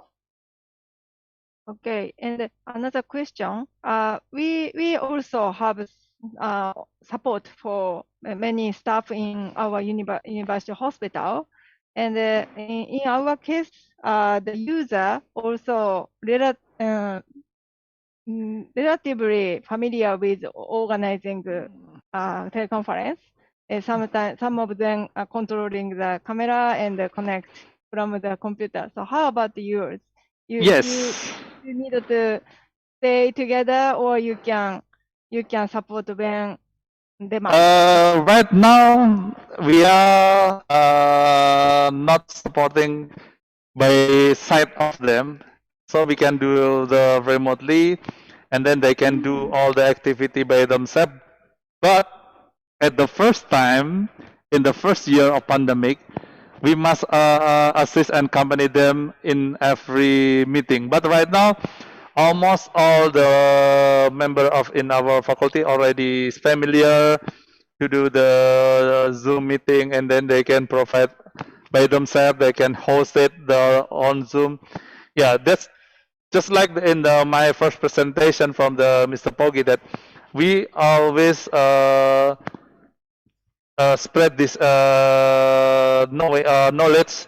So every member that we want to use, and we'll teach them how we make them to learn how to manage, how to control. So in the future, they can do by themselves. And in this second years of the pandemic, even though there are so many, even in our faculty, almost 1,000 meeting in our faculty, but we only manage, we only provide the assistant for the dean on the managers, only the VIP meeting that we assist. But the daily meeting that they already handle by themselves. So we a lot of easier right now because everybody already know the Zoom, already know the telemedicine. Just not like the first time in the pandemic. Yeah, I But agree. yeah. Thank you. Thank you so much for the time that we are already knowing about this activity, this kind of activity from the 2015. So when the pandemic start, we already prepare and we already know what to do in to handle this pandemic system. Yeah, that's really yeah. Thank you. Really Thank you helpful too. right now. Yeah. Yes. Tunggul, I'm totally impressed with your leadership and how you support the other engineers throughout the entire Indonesia. So based on the map that you show, Indonesia is very big and it's quite challenging because Yes. each of the state or the district is very far from each other. Yeah, we are using the WhatsApp group to manage the members. So we are choosing the all engineers that we have the same patient like me and other engineers. That's why we have a good relationship, so we can share together, and then we can improve together. We actively chatting with all other engineers, so we can getting bonding or other engineers around Indonesia. Even though we are in the very far place in the geographic, but we are very close in the communication. Oh, very good. Okay, I think due to time, I think I cannot allow any other question or comments. So we've got Thank you. 3 more presenters waiting. So please give a big round of applause to Mr. Tunggul for the Thank you. Alright. Next, I would like to call for the number six presenter. It's also my friend, Mr. Alvin, from Preginet, from Philippines. So I think you may start your presentation now. Okay, good afternoon to everyone. Thank you, Sahir, for the introduction. So again, I'm Alvin from ASTI, and I will be presenting some updates about our institution and the telemedicine group that I am involved in, and some of the telemedicine activities that we are doing during the pandemic. So just a short introduction about our institution. So I'm a network engineer at the Advanced Science and Technology Institute, which is one of the seven research and development institution which is under the Ministry of Science and Technology, which focuses on research and development, ICT, microelectronics, as well as technology transfer. So just recently, we had a change in leadership in ASTI. So as you can see on the left photo, this is our former director, Dr. Joel Joseph Marciano Jr., who is now the Director General of the newly created agency, the Philippine Space Agency. And on the right, this is the newly appointed Director of ASTI, Dr. Franz De Leon, together with the Secretary of the Ministry of Science and Technology.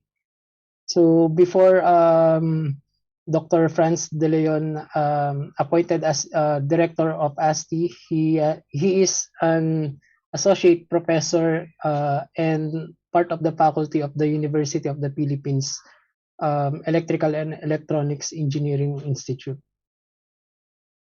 So one group inside ASTI, which is the one who supports most of the telemedicine activities in the country, is the PREGINET, or the Philippine Research, Education, and Government Information Network.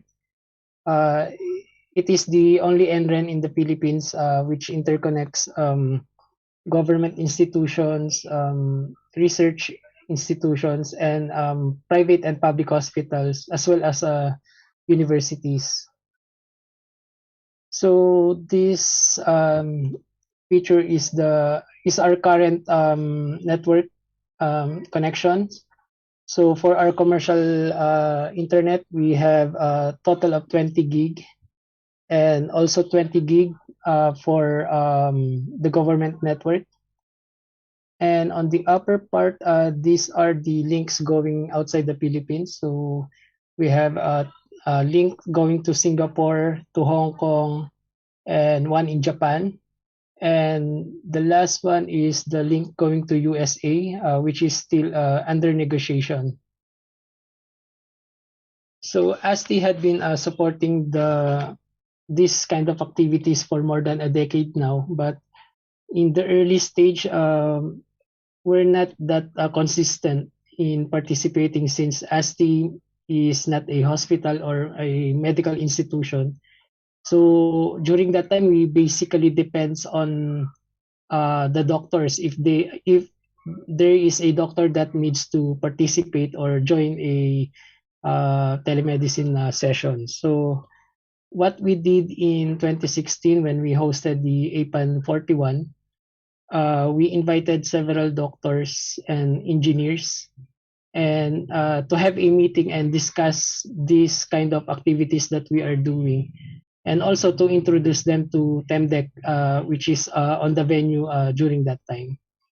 So after that event, we were able to establish a domestic telemedicine working group, which is one of the project or of TEMDEC during that time. So we call this group as TNP, or the Telemedicine Network of the Philippines, which is a group of doctors and engineers who wants to establish a network of hospitals and enhance the practice of medicine using teletechnology. So as you can see on the picture, these are the key members of the group. Dr. Catherine Te of NKTI is our president right now, and Dr. Jeffrey Domino from St. Luke's Medical Center is our vice president.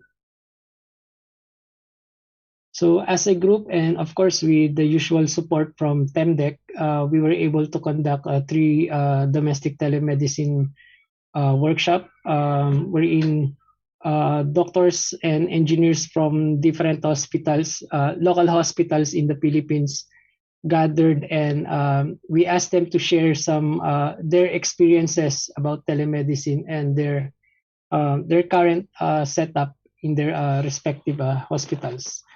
But unfortunately, during the pandemic, we were not able to have a fourth workshop because of the travel restrictions implemented by our government. So with the partnership of ASTI and the Ministry of ICT, we were able to connect public and private hospitals to Preginet, our NREN, so that they will have a more stable and higher bandwidth links in participating such activities. So when TNP started, we only have I think 8 to 9 hospitals participating. But through the years, these numbers of hospitals had been increasing. And during the pandemic, not only hospitals are partnering with us, but also some of the medical societies like Philippine College of Surgeons, PALES, they partner with us so that they ask us to support their virtual events. So for the technology that we are using, so before there is COVID-19 in the Philippines, we usually use H.323 and video. Video that we installed in one of the government data center that utilize the government infrastructure network that we have. Then came the pandemic. We opted to use Zoom instead of video because of the following reasons. First is the limitation of our licenses for video. Second is the familiarity of the doctors in using Zoom. Since during pandemic,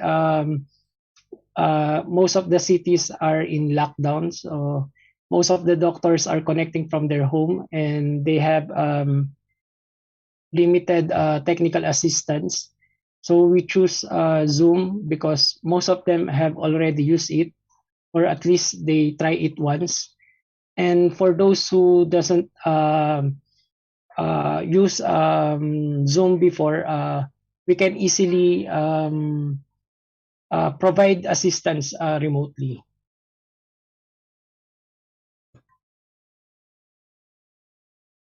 So this is our Zoom account. So right now we only have one Pro account that can accommodate up to 100 participants. And since most of our sessions was well attended by doctors, for example, this one, we have attendees for more than 700 doctors. So we subscribe also to the add-on that Zoom has, the Zoom webinar. We subscribe it for that can accommodate up to 1,000 attendees, and it's quite expensive actually. So to reach more audience, we use the free live streaming platforms like YouTube and Facebook. And sometimes in Zoom, you can only live stream it either one at a time, either YouTube or Facebook. But we have some sessions that needs to stream it on both channels or on both platforms. So we subscribe to Restream. It's a application or tool wherein you can broadcast live video to multiple streaming platforms at the same time. And one advantage of Restream is that you can monitor all the comments or messages coming from YouTube or Facebook in one screen. So you can also reply to them one at a time.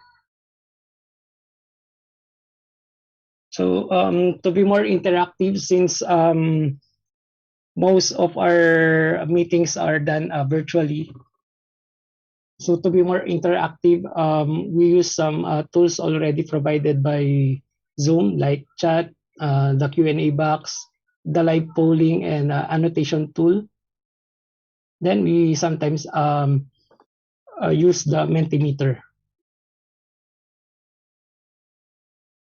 So since I think March last year when the government implemented a lockdown and asked most of the employees to work from their home,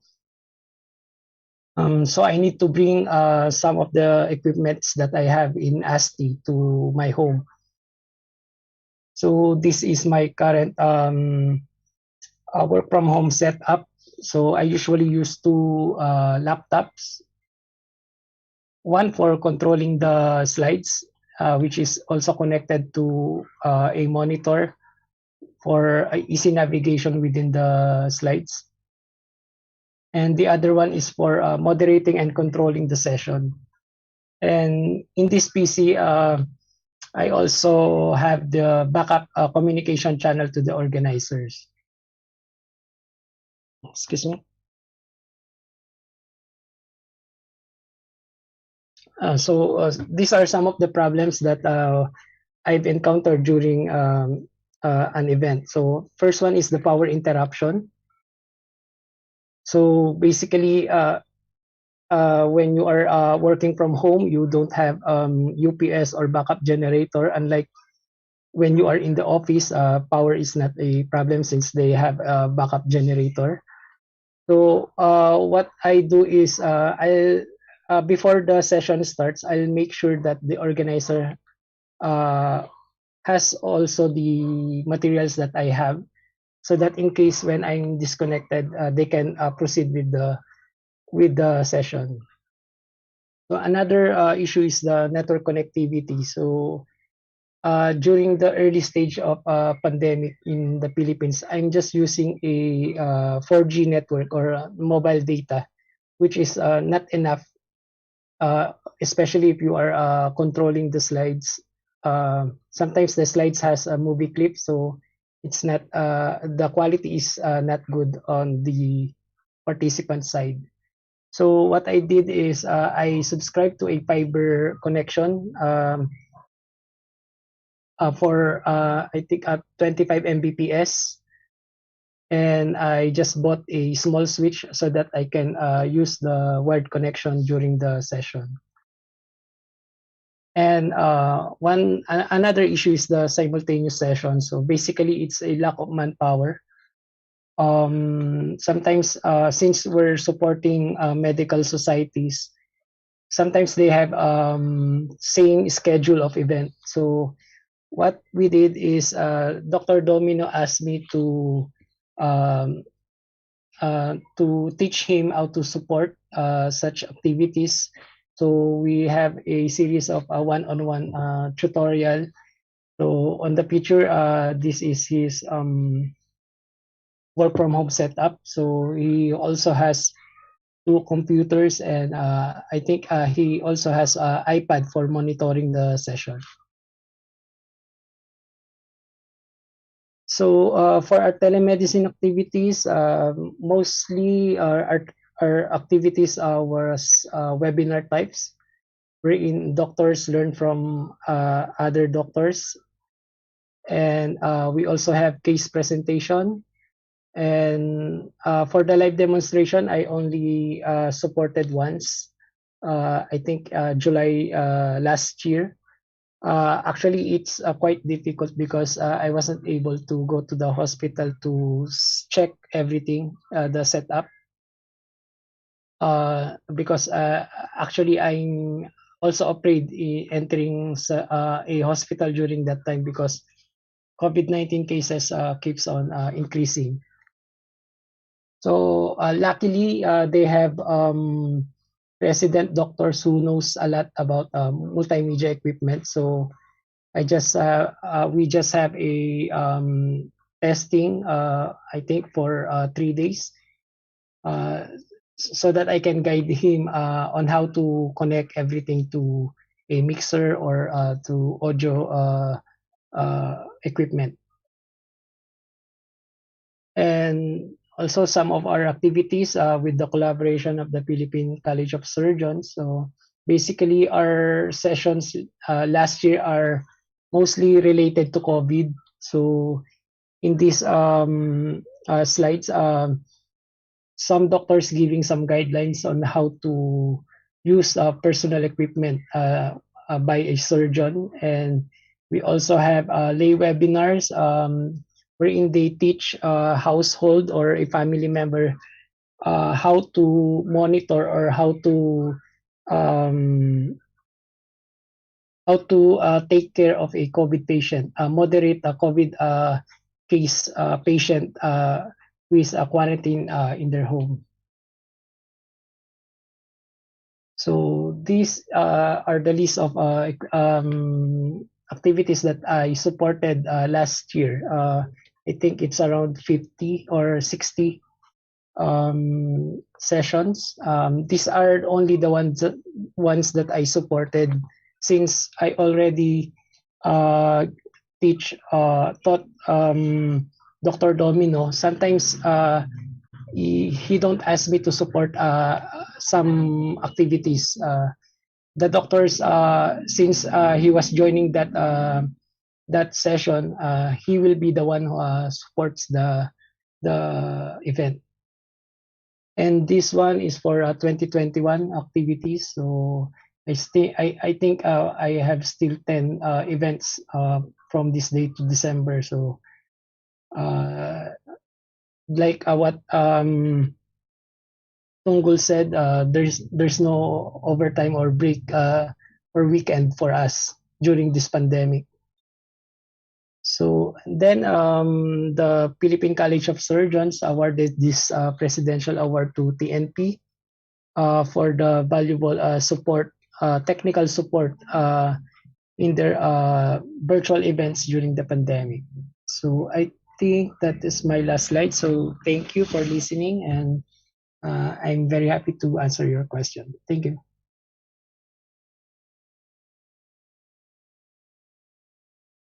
Thank you very much, Elvin, for the presentation.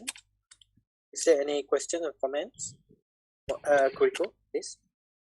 Thank you, Alvin, for your nice presentation. I have been thinking the president is very nice because they connect all hospital, and in Japan the research and education network can connect only research institution, and the aim is research. So, but in case of your country, can you connect without the research institution, only hospital, and they can do D2 telemedicine activity using the internet? Yes, actually, for government hospitals, they have 1 gig link going to the Preginet, so the NREN. Actually, our previous director, which is I don't know if you still know him, Dennis Villorente, our former director. He's now one of the boss in Ministry of ICT, which spearheaded the project. So he was well known about the telemedicine activities of ASTI. So that's why he has this project of connecting also some of the hospitals in the Philippines. Okay, so the aim of the connection is not restricted for the research and education, but for medical treatment or some clinical activity is also okay to use your Yes, network? actually, they can use it even for their own like browsing, researching over some websites. They can use it as a normal commercial internet. Okay, thank you. Okay, is there any question or comments? If not, we'll give a big hand to our presenter, Mr. Elvin. And Thank you. I'd like to call Mr. Tunggul for production of the news for the 7th speaker. Okay, we are facing the new presenter from the Bhutan, Mr. Karma Jamyang. Please deliver your speech for the presenter, 15 minutes.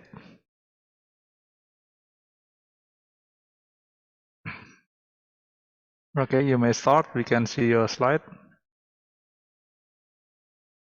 Thank you. I am Karma Jamyang from Department of Information Technology and Telecom, Ministry of Information and Communications. Today I'll be talking about the activities, especially activities related to ICT infrastructure that Bhutan has been implementing in the pandemic.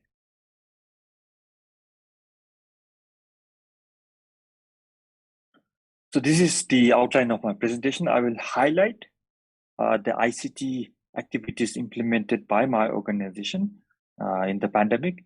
I will also briefly run through the existing national ICT infrastructure to give you all an idea on how much we have progressed in the last 2 years. So internet was launched in Bhutan only in 1999, 20 years back. Back then, Bhutan was using satellite to connect to the rest of the world. The early internet services included dial-up and lease line services. Bhutan replaced the satellite communication with high-speed, low-latency fiber optic cable only sometime in December 2007. So since then, we have progressed so far. Today, we have about 7 licensed internet service providers in the country, out of which 3 are nationalized ISPs, which means that these 3 national ISPs, they provide nationwide internet services. And then these 3 national internet service providers, they import a total of 51 gigabit per second international internet connectivity bandwidth for the population of 741,000. So, with my organization, the Department of IT and Telecom, we have established this national fiber optic infrastructure, as shown in the slide. Close to 4,000 kilometers of fiber built, connecting all 20 districts. So we have 20 districts in Bhutan, and we have interconnected all these 20 districts with this high-speed fiber optic network. We have this inter-zonka connectivity. You can see in the diagram with this blue lines, which means this is how we have connected the 20 districts.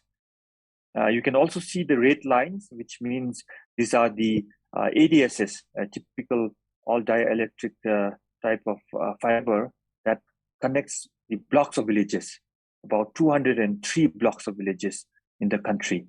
So this infrastructure was established in 2013, and this infrastructure was built leveraging on the power infrastructure, power transmission and distribution towers. So this national fiber infrastructure, which is owned by the government, is used by all the national operators, including telecom operators and internet service providers in Bhutan, to provide internet and cellular service at zero cost. So we lease this fiber to the operators at zero cost. Today, Bhutan has 98 internet penetration rate. The internet penetration rate corresponds to the percentage of the total population of our country that uses the internet.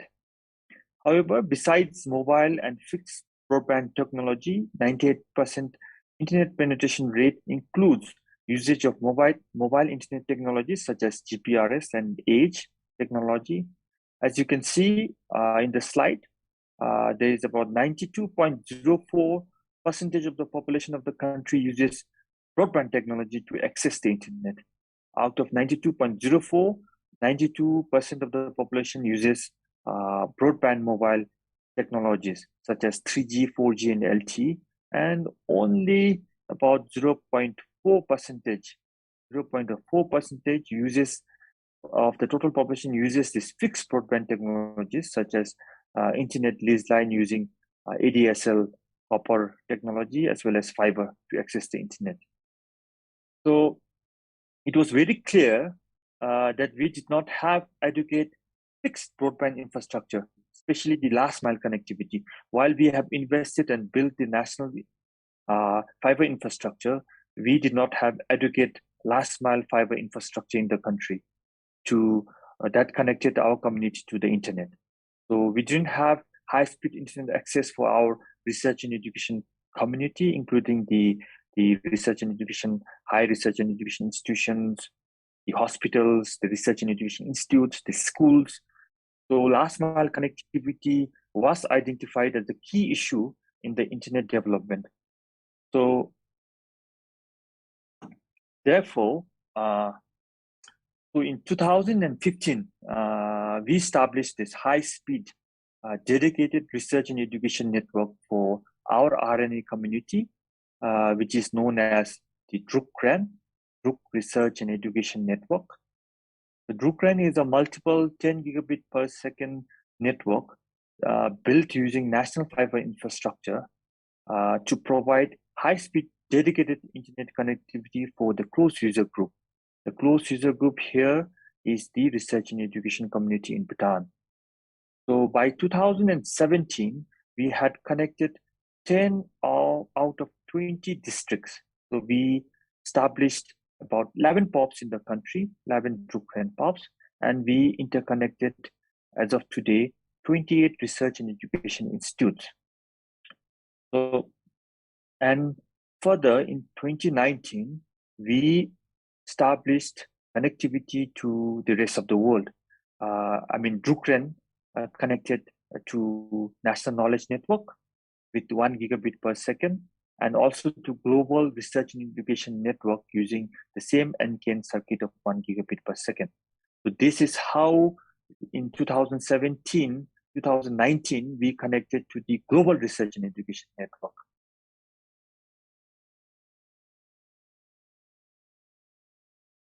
So here is a high-level logical diagram of how DRUCRAN operates. DRUCRAN is established to benefit the RNA community. The DRUCRAN provides up to 1 gigabit per second connectivity to our members of RNA community in Bhutan. So unlike in Japan, as Kuruko mentioned, Japanese Research Education Network only serves the research and education institutes. But here in Bhutan as well, just like PageNet, we also provide this high-speed connectivity up to 1 gigabit per second to hospitals, to the other health facilities, both government and private, and also we further extend it to the schools in Bhutan. So as you can see in the diagram, we also peer with all the network local operators at 10 gigabit per second through this internet exchange point called Bhutan Internet Exchange. So which results, so it benefits our members to have high-speed access to all the local contents hosted within Bhutan, including the content caches such as Google, Akamai, and Facebook. And further, this Druk Research and Education Network is connected to international internet commercial transit, and we arrange the internet for all our members by leasing the transit circuit from our local internet service providers. As you can see, we also have access to the Facebook, Akamai, and Google cache server hosted by National Knowledge Network. So the National Knowledge Network shares with us all the contents of the Facebook, Google, and Akamai as well. And we also further connect to the internet to TN, Jian, Singaren, and other research and education network, both in Asia, Pacific, as well as on the other parts of the globe.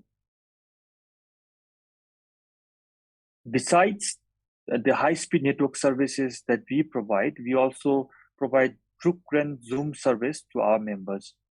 So all the members are provided with Zoom licenses that has helped all our members in business continuity, especially during this COVID-19 pandemic era.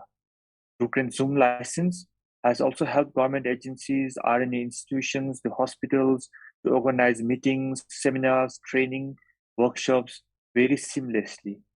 Most importantly, this Dukrent Zoom service also ensured continued learning for colleges under Royal University of Bhutan by hosting online classes. When we had to close most of the institution schools because of this COVID-19, because we were under lockdown. So all the schools, all the colleges, they used our Dukrent Zoom licenses to host online classes, to deliver classes online. So Zoom service has also helped the Ministry of Health to roll out the COVID-19 vaccine in the country.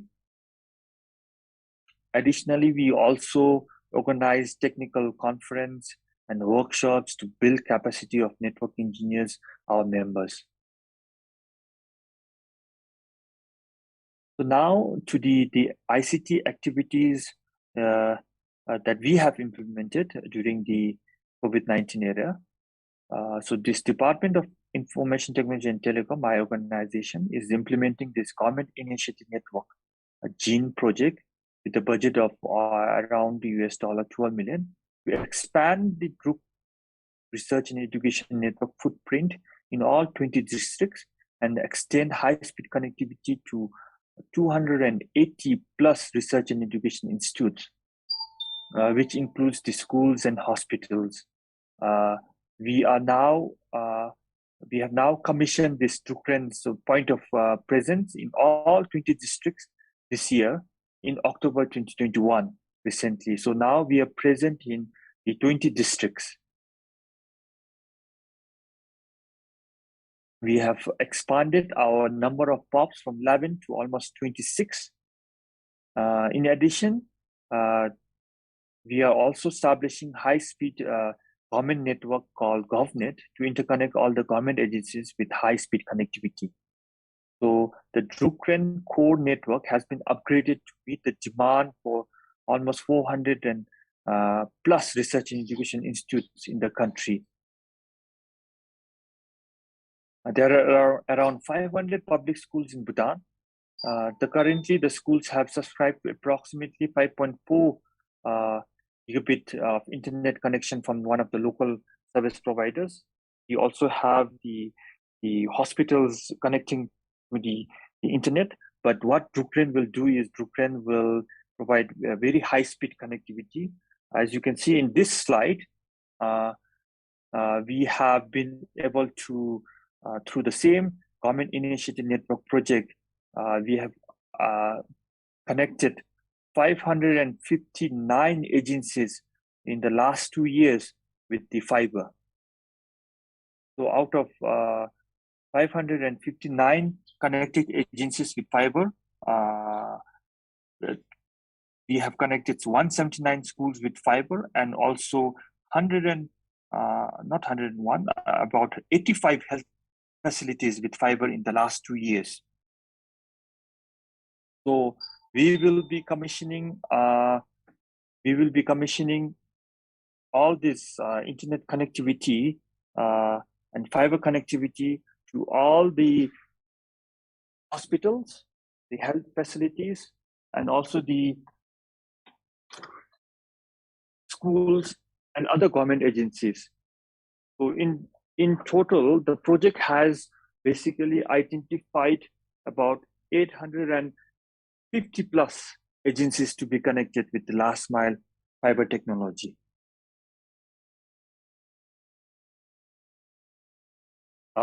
In the same time, as you can see in the pictures, these are the fiber rolls that we have bought, and we have already arranged and transported all these equipments on site to connect all these hospitals, agencies, government agencies, and schools.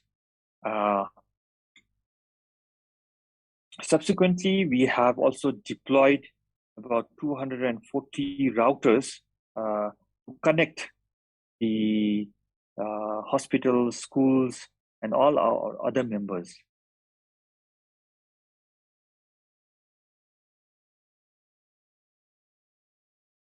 In parallel, as part of the Dukrent services for our valuable members, we have established the Dukran Data Center to cater to ever-growing need for our community to host their services in the cloud.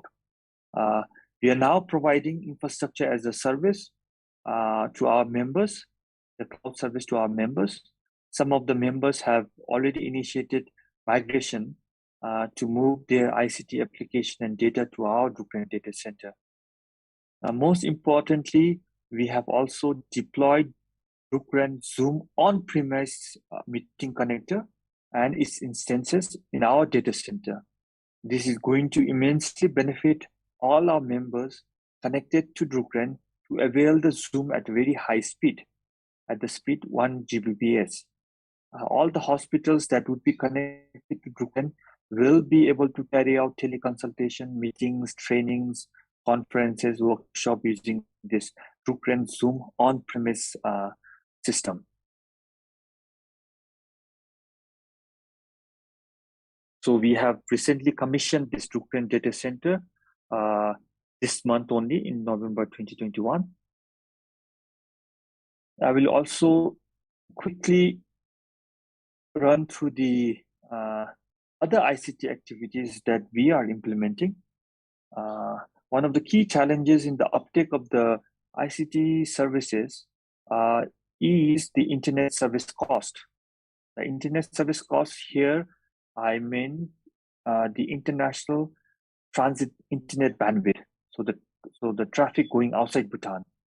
So realizing this, we have initiated the purchase of the internet bandwidth for all the government agencies, schools, and health facilities by aggregating the demand of the internet bandwidth and then purchasing the bulk bandwidth at reduced rate from local internet service provider. So we have been able to reduce the internet rate by 57% this year. So this cost reduction benefit was achieved through an arrangement of bulk purchase rate offered by the local internet service providers through an open tendering process. We are also simultaneously working towards enhancement of the ICT sector's capability and capacity. That includes ICT professionals and also inculcating the digital literacy for the public. We are also establishing an electronic patient information system, which is currently being developed by the Ministry of Health. We are also implementing the digital school project with an objective to develop the learning management system. Because of the COVID, most of the schools had remained closed this year as well as last year, which has resulted in focus on the blended learning. So the learning management system is really going to help in the implementation of e-learning. At the same time, the digital school component of the project is also looking into aspects of building the capacity for the teachers to use the ICT tools. We are also revamping the school ICT infrastructure so that they can harness or they can benefit benefit from the high-speed connectivity that Dukran will be providing. So this is the end. I thank the TEMDEC, especially the program committee, the AIG Hospital, for providing the opportunity to present today.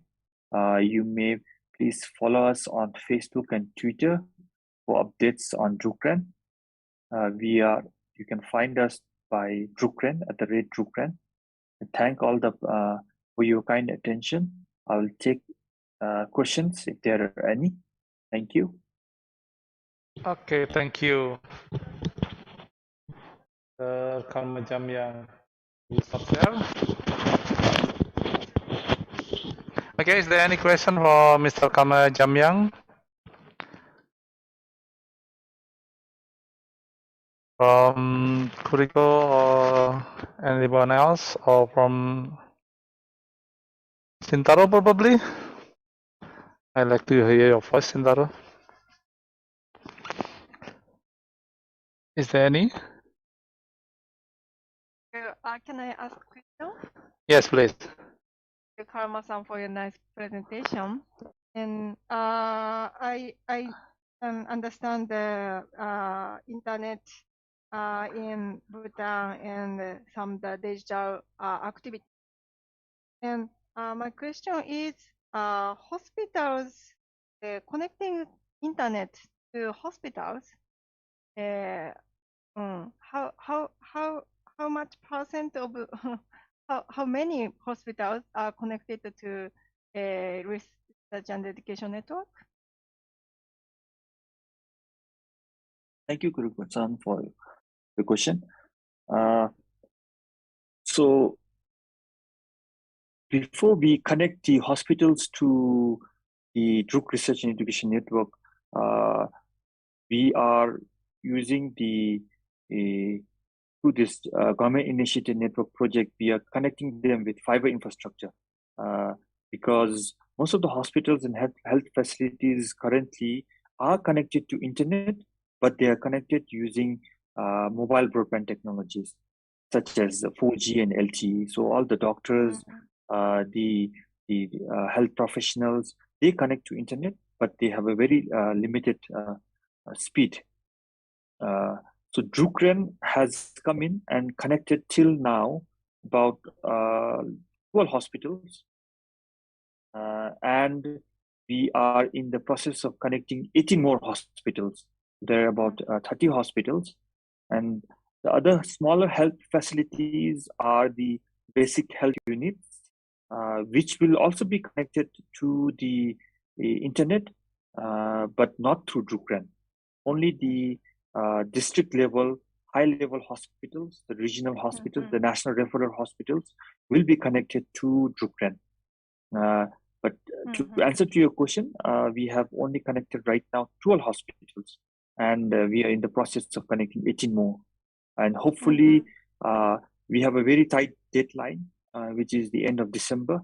We have to connect all the hospital schools by end of December. And we are very hopeful that we will be able to connect all the health facilities to Drukren by end of 2021. So that's for the development network to all university hospitals. Thank you. Okay, thank you so much, Kuriko-san. Because we are running out of time, we continue to last presenter. Thank you so much, Mr. Karma Jamyang. Okay, Sahir, probably you can introduce the last presenter, I guess. Oh no, yes, the last presenter, yes. Okay, I would like to call for the last presentation today for this session. Our old friend. So, are you ready, Mr. Virapon? Mr. Virapon is from Thailand, from Mahidol University. Okay. Hello. Yes. Hello, yes. You can hear me? Yes, we can hear you. Very okay. Can you show in oh yeah, presentation mode? Yeah, thank you.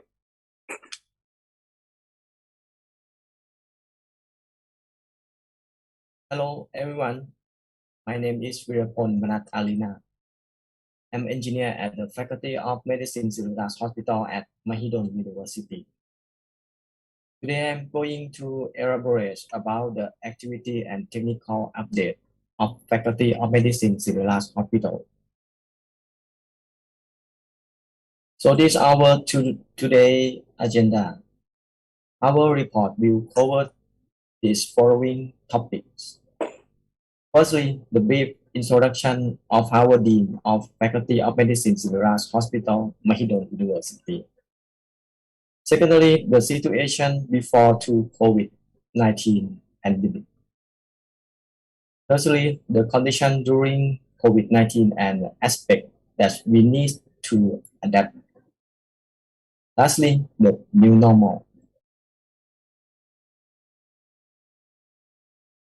This our Dean and Deputy Dean of Administration, Professor Dr. Prasit Wattanapa and Professor Thawachai Akarawiput. Before COVID-19, our Faculty of Medicine Siriraj Hospital used the hardware video conference system for studying, teaching, meeting, and telemedicine. It's accounted for 60% of the video conference system uses both domestically and internationally. We use Cisco and Polycom conference, which were consistent enough to support sound and video effectively. Nonetheless, these two systems were not able to support large number of users.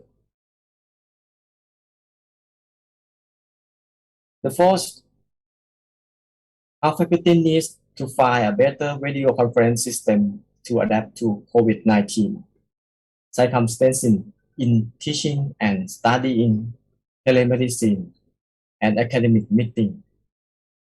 The online platform we use must support 5,000 to 10,000 personnel because the previous video conference system could not support many users. Therefore, we look to market to see what available and suitable for our requirements. We decide to look to application online system instead of hardware system. There are Zoom meeting, WebEx, and Google Meet that fit our condition. So later we test their system and choose one that fits our needs the most. After several tests, our executive decide to select the Zoom meeting.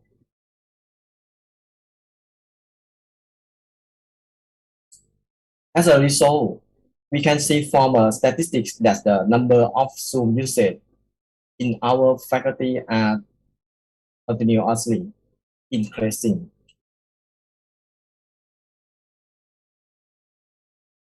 In the circumstances, the pandemic affect use on every aspect, especially to the medical and public health system of our Faculty of Medicine Siriraj Hospital.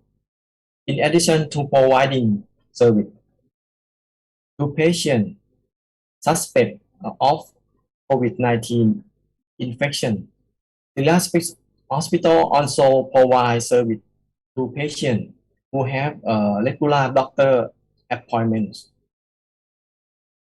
of which there are around 8,000 to 10,000 patients. And this is a challenge to our hospital management capability to minimize to pandemic effect. Providing self-service to our patients and our personnel under the social distancing condition. In the last topic, we will look at how our Faculty of Medicine Siriraj Hospital adapted ourselves to new normal.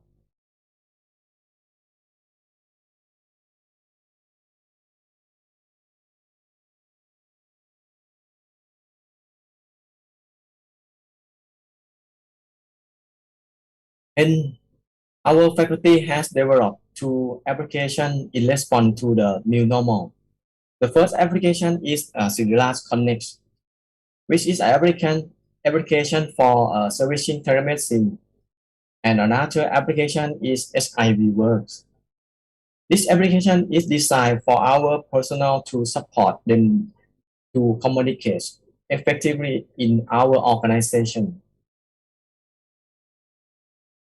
Next, let's take a look at how Siriraj Connect works. Our faculty has developed this application in response to the social distance condition. Therefore, Siriraj Hospital decided to open a new service for the patient called OPD new normal. It was designed to support telemedicine system. The patient will have regular appointment with the hospital. This new design will help patients meet with their doctor online and receive their medicine to a delivery service. So they don't have a travel to the hospital. However, if the patient needs to come to the hospital, they can also follow up their examination queue, checkout queue, and medicine delivery service to the Cellular Connect application. The application helps decrease the time patients spend at the hospital and minimize the crowd of the hospital. The application is part of the Cellular Telemedicine project under the slogan พบหมอง่ายแค่ปลายนิ้ว that could be translated in English and meets a doctor easily at your fingertip. The patient who can use this online system must be patient who have appointment with stable condition and are ready under continuous treatment at the Cellular Hospital. This project will help patients to get their treatment continuously receive their medicine to mail service.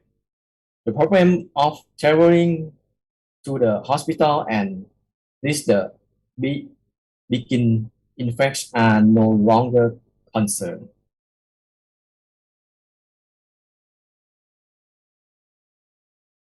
Meanwhile, another application was designed for the personnel inside the organization.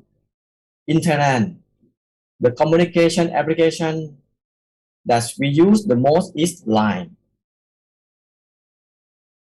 However, Line service is under the private sector and its server is location approach, so that it might have some security concern in the future. For example, the leaking of the organization information like the patient data, or there might be outside joining the internal communication. As a result, the faculty decided to find new communication tool similar to Lines, which is SIV Works. The application itself was able to work the same as Line, but there will be only the faculty staff, and its system is closed. So it is pretty private and entirely secure for our needs. SIV Work can be a portal for internal system service, such as chatting, working from home, internal phone, and HR system.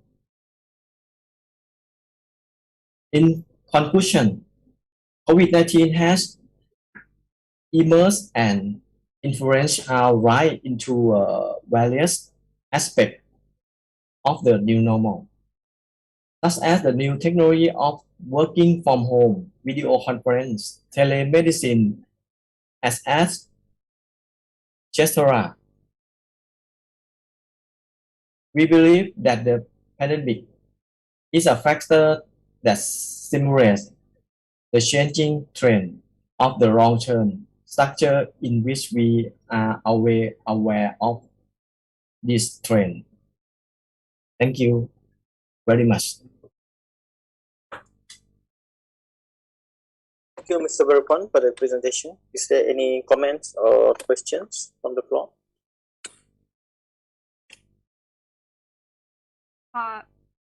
Thank you. Yeah.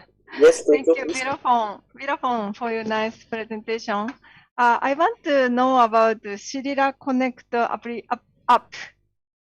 So what does the app have a function? Only book a hospital, or patient can access to doctor through the app?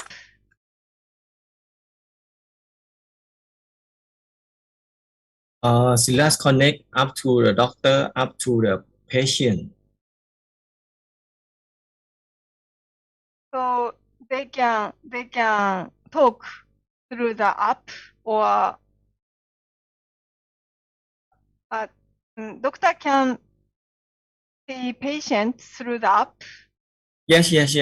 Doctor can see to the patient. Yes. Oh, great. Then the electronic health record is connected to the app. Yeah. Oh. So doctor can see patient from their home? Yes. From home. Patient. Oh, great. Thank you for your information.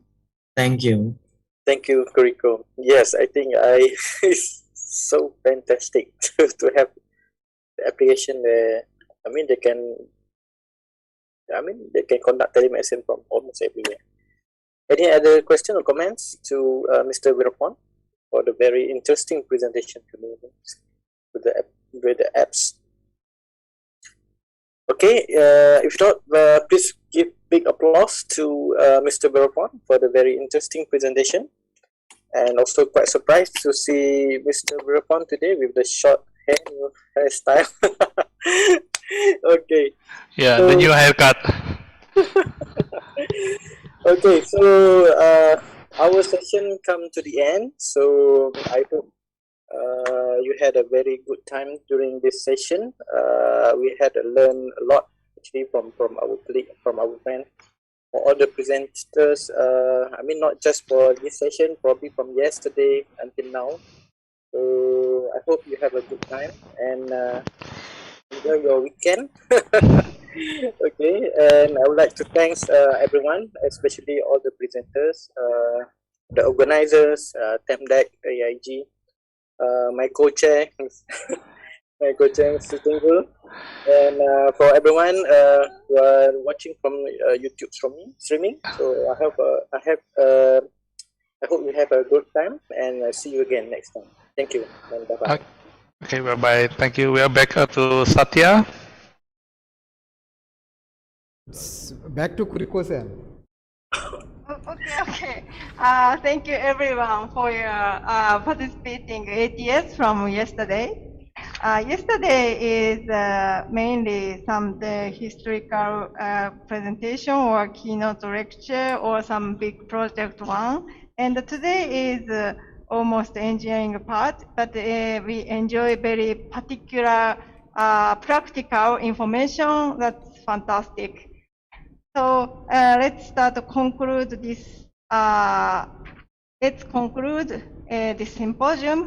First, I'd like to invite the closing remarks from Dr. Tomohiko Moriyama, the director of TEMDEC. Please. Hi, everyone. Thanks to all the panelists, presenters, and participants for joining the 15th ATS. And also congratulations for this successful event. First of all, I'd like to express my I'd like to say appreciation to the AIG team, especially Satya and Mohan.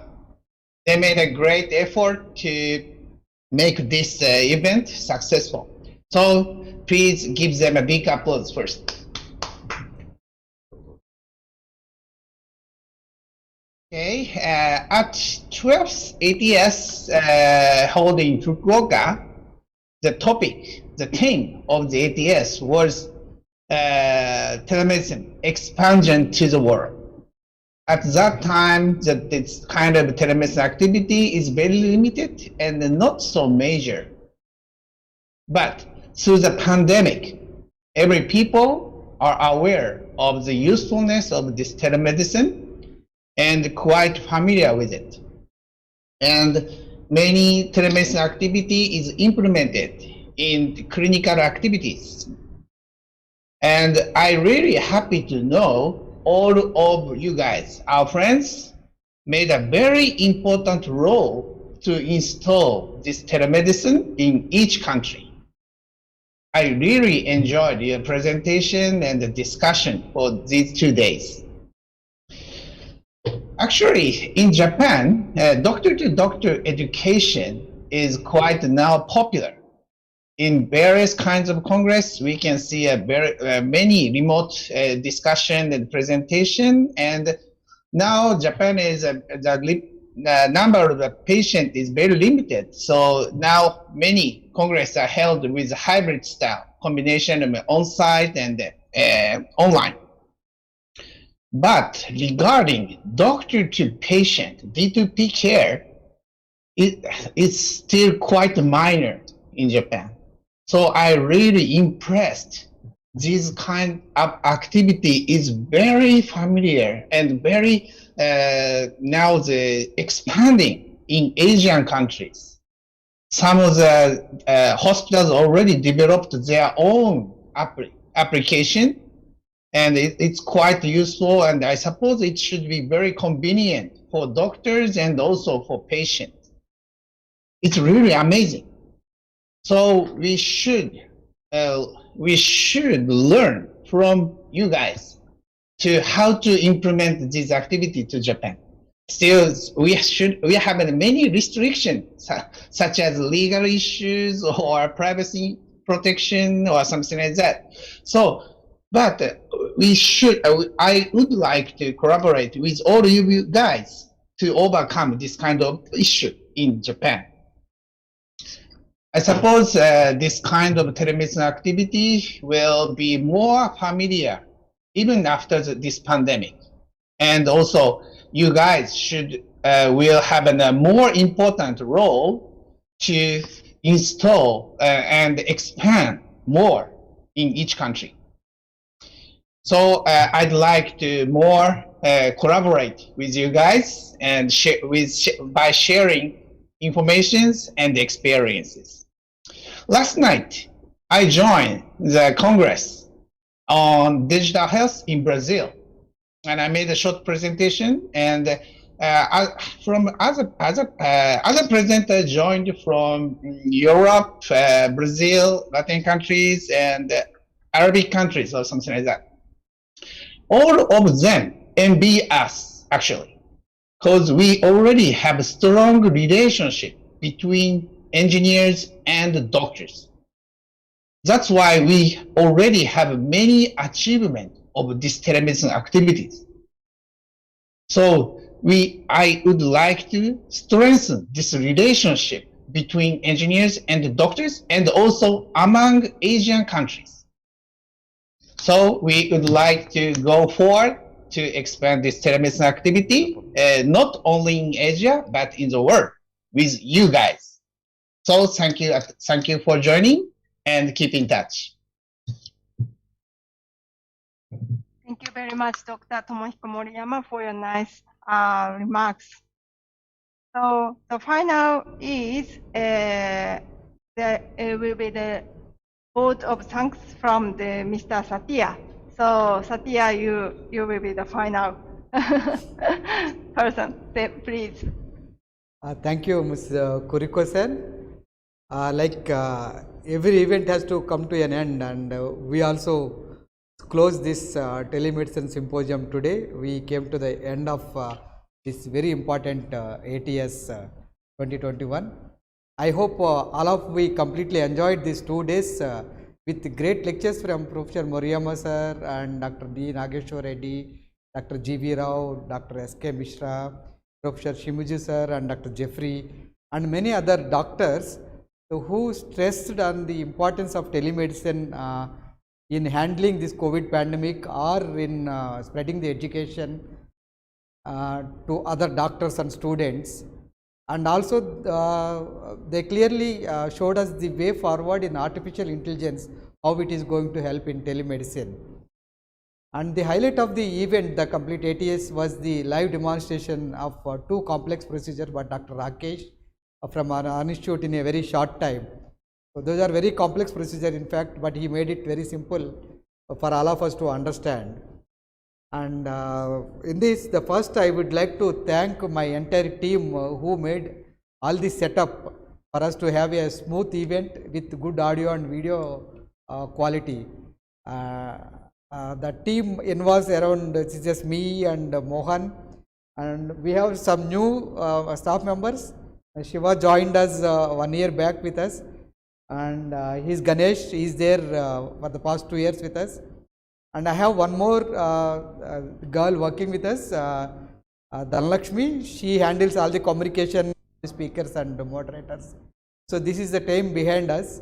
And at the same time, without thanking my chairman, Dr. D. Nageshwar Reddy Garu, for his full support to organize this event, and he gave us the clean sheet to go ahead and do whatever you want for this event, but it has to be a successful event. Those are the words our chairman used. And my team completely thanked TEMDEC team for their complete support in organizing this ATS.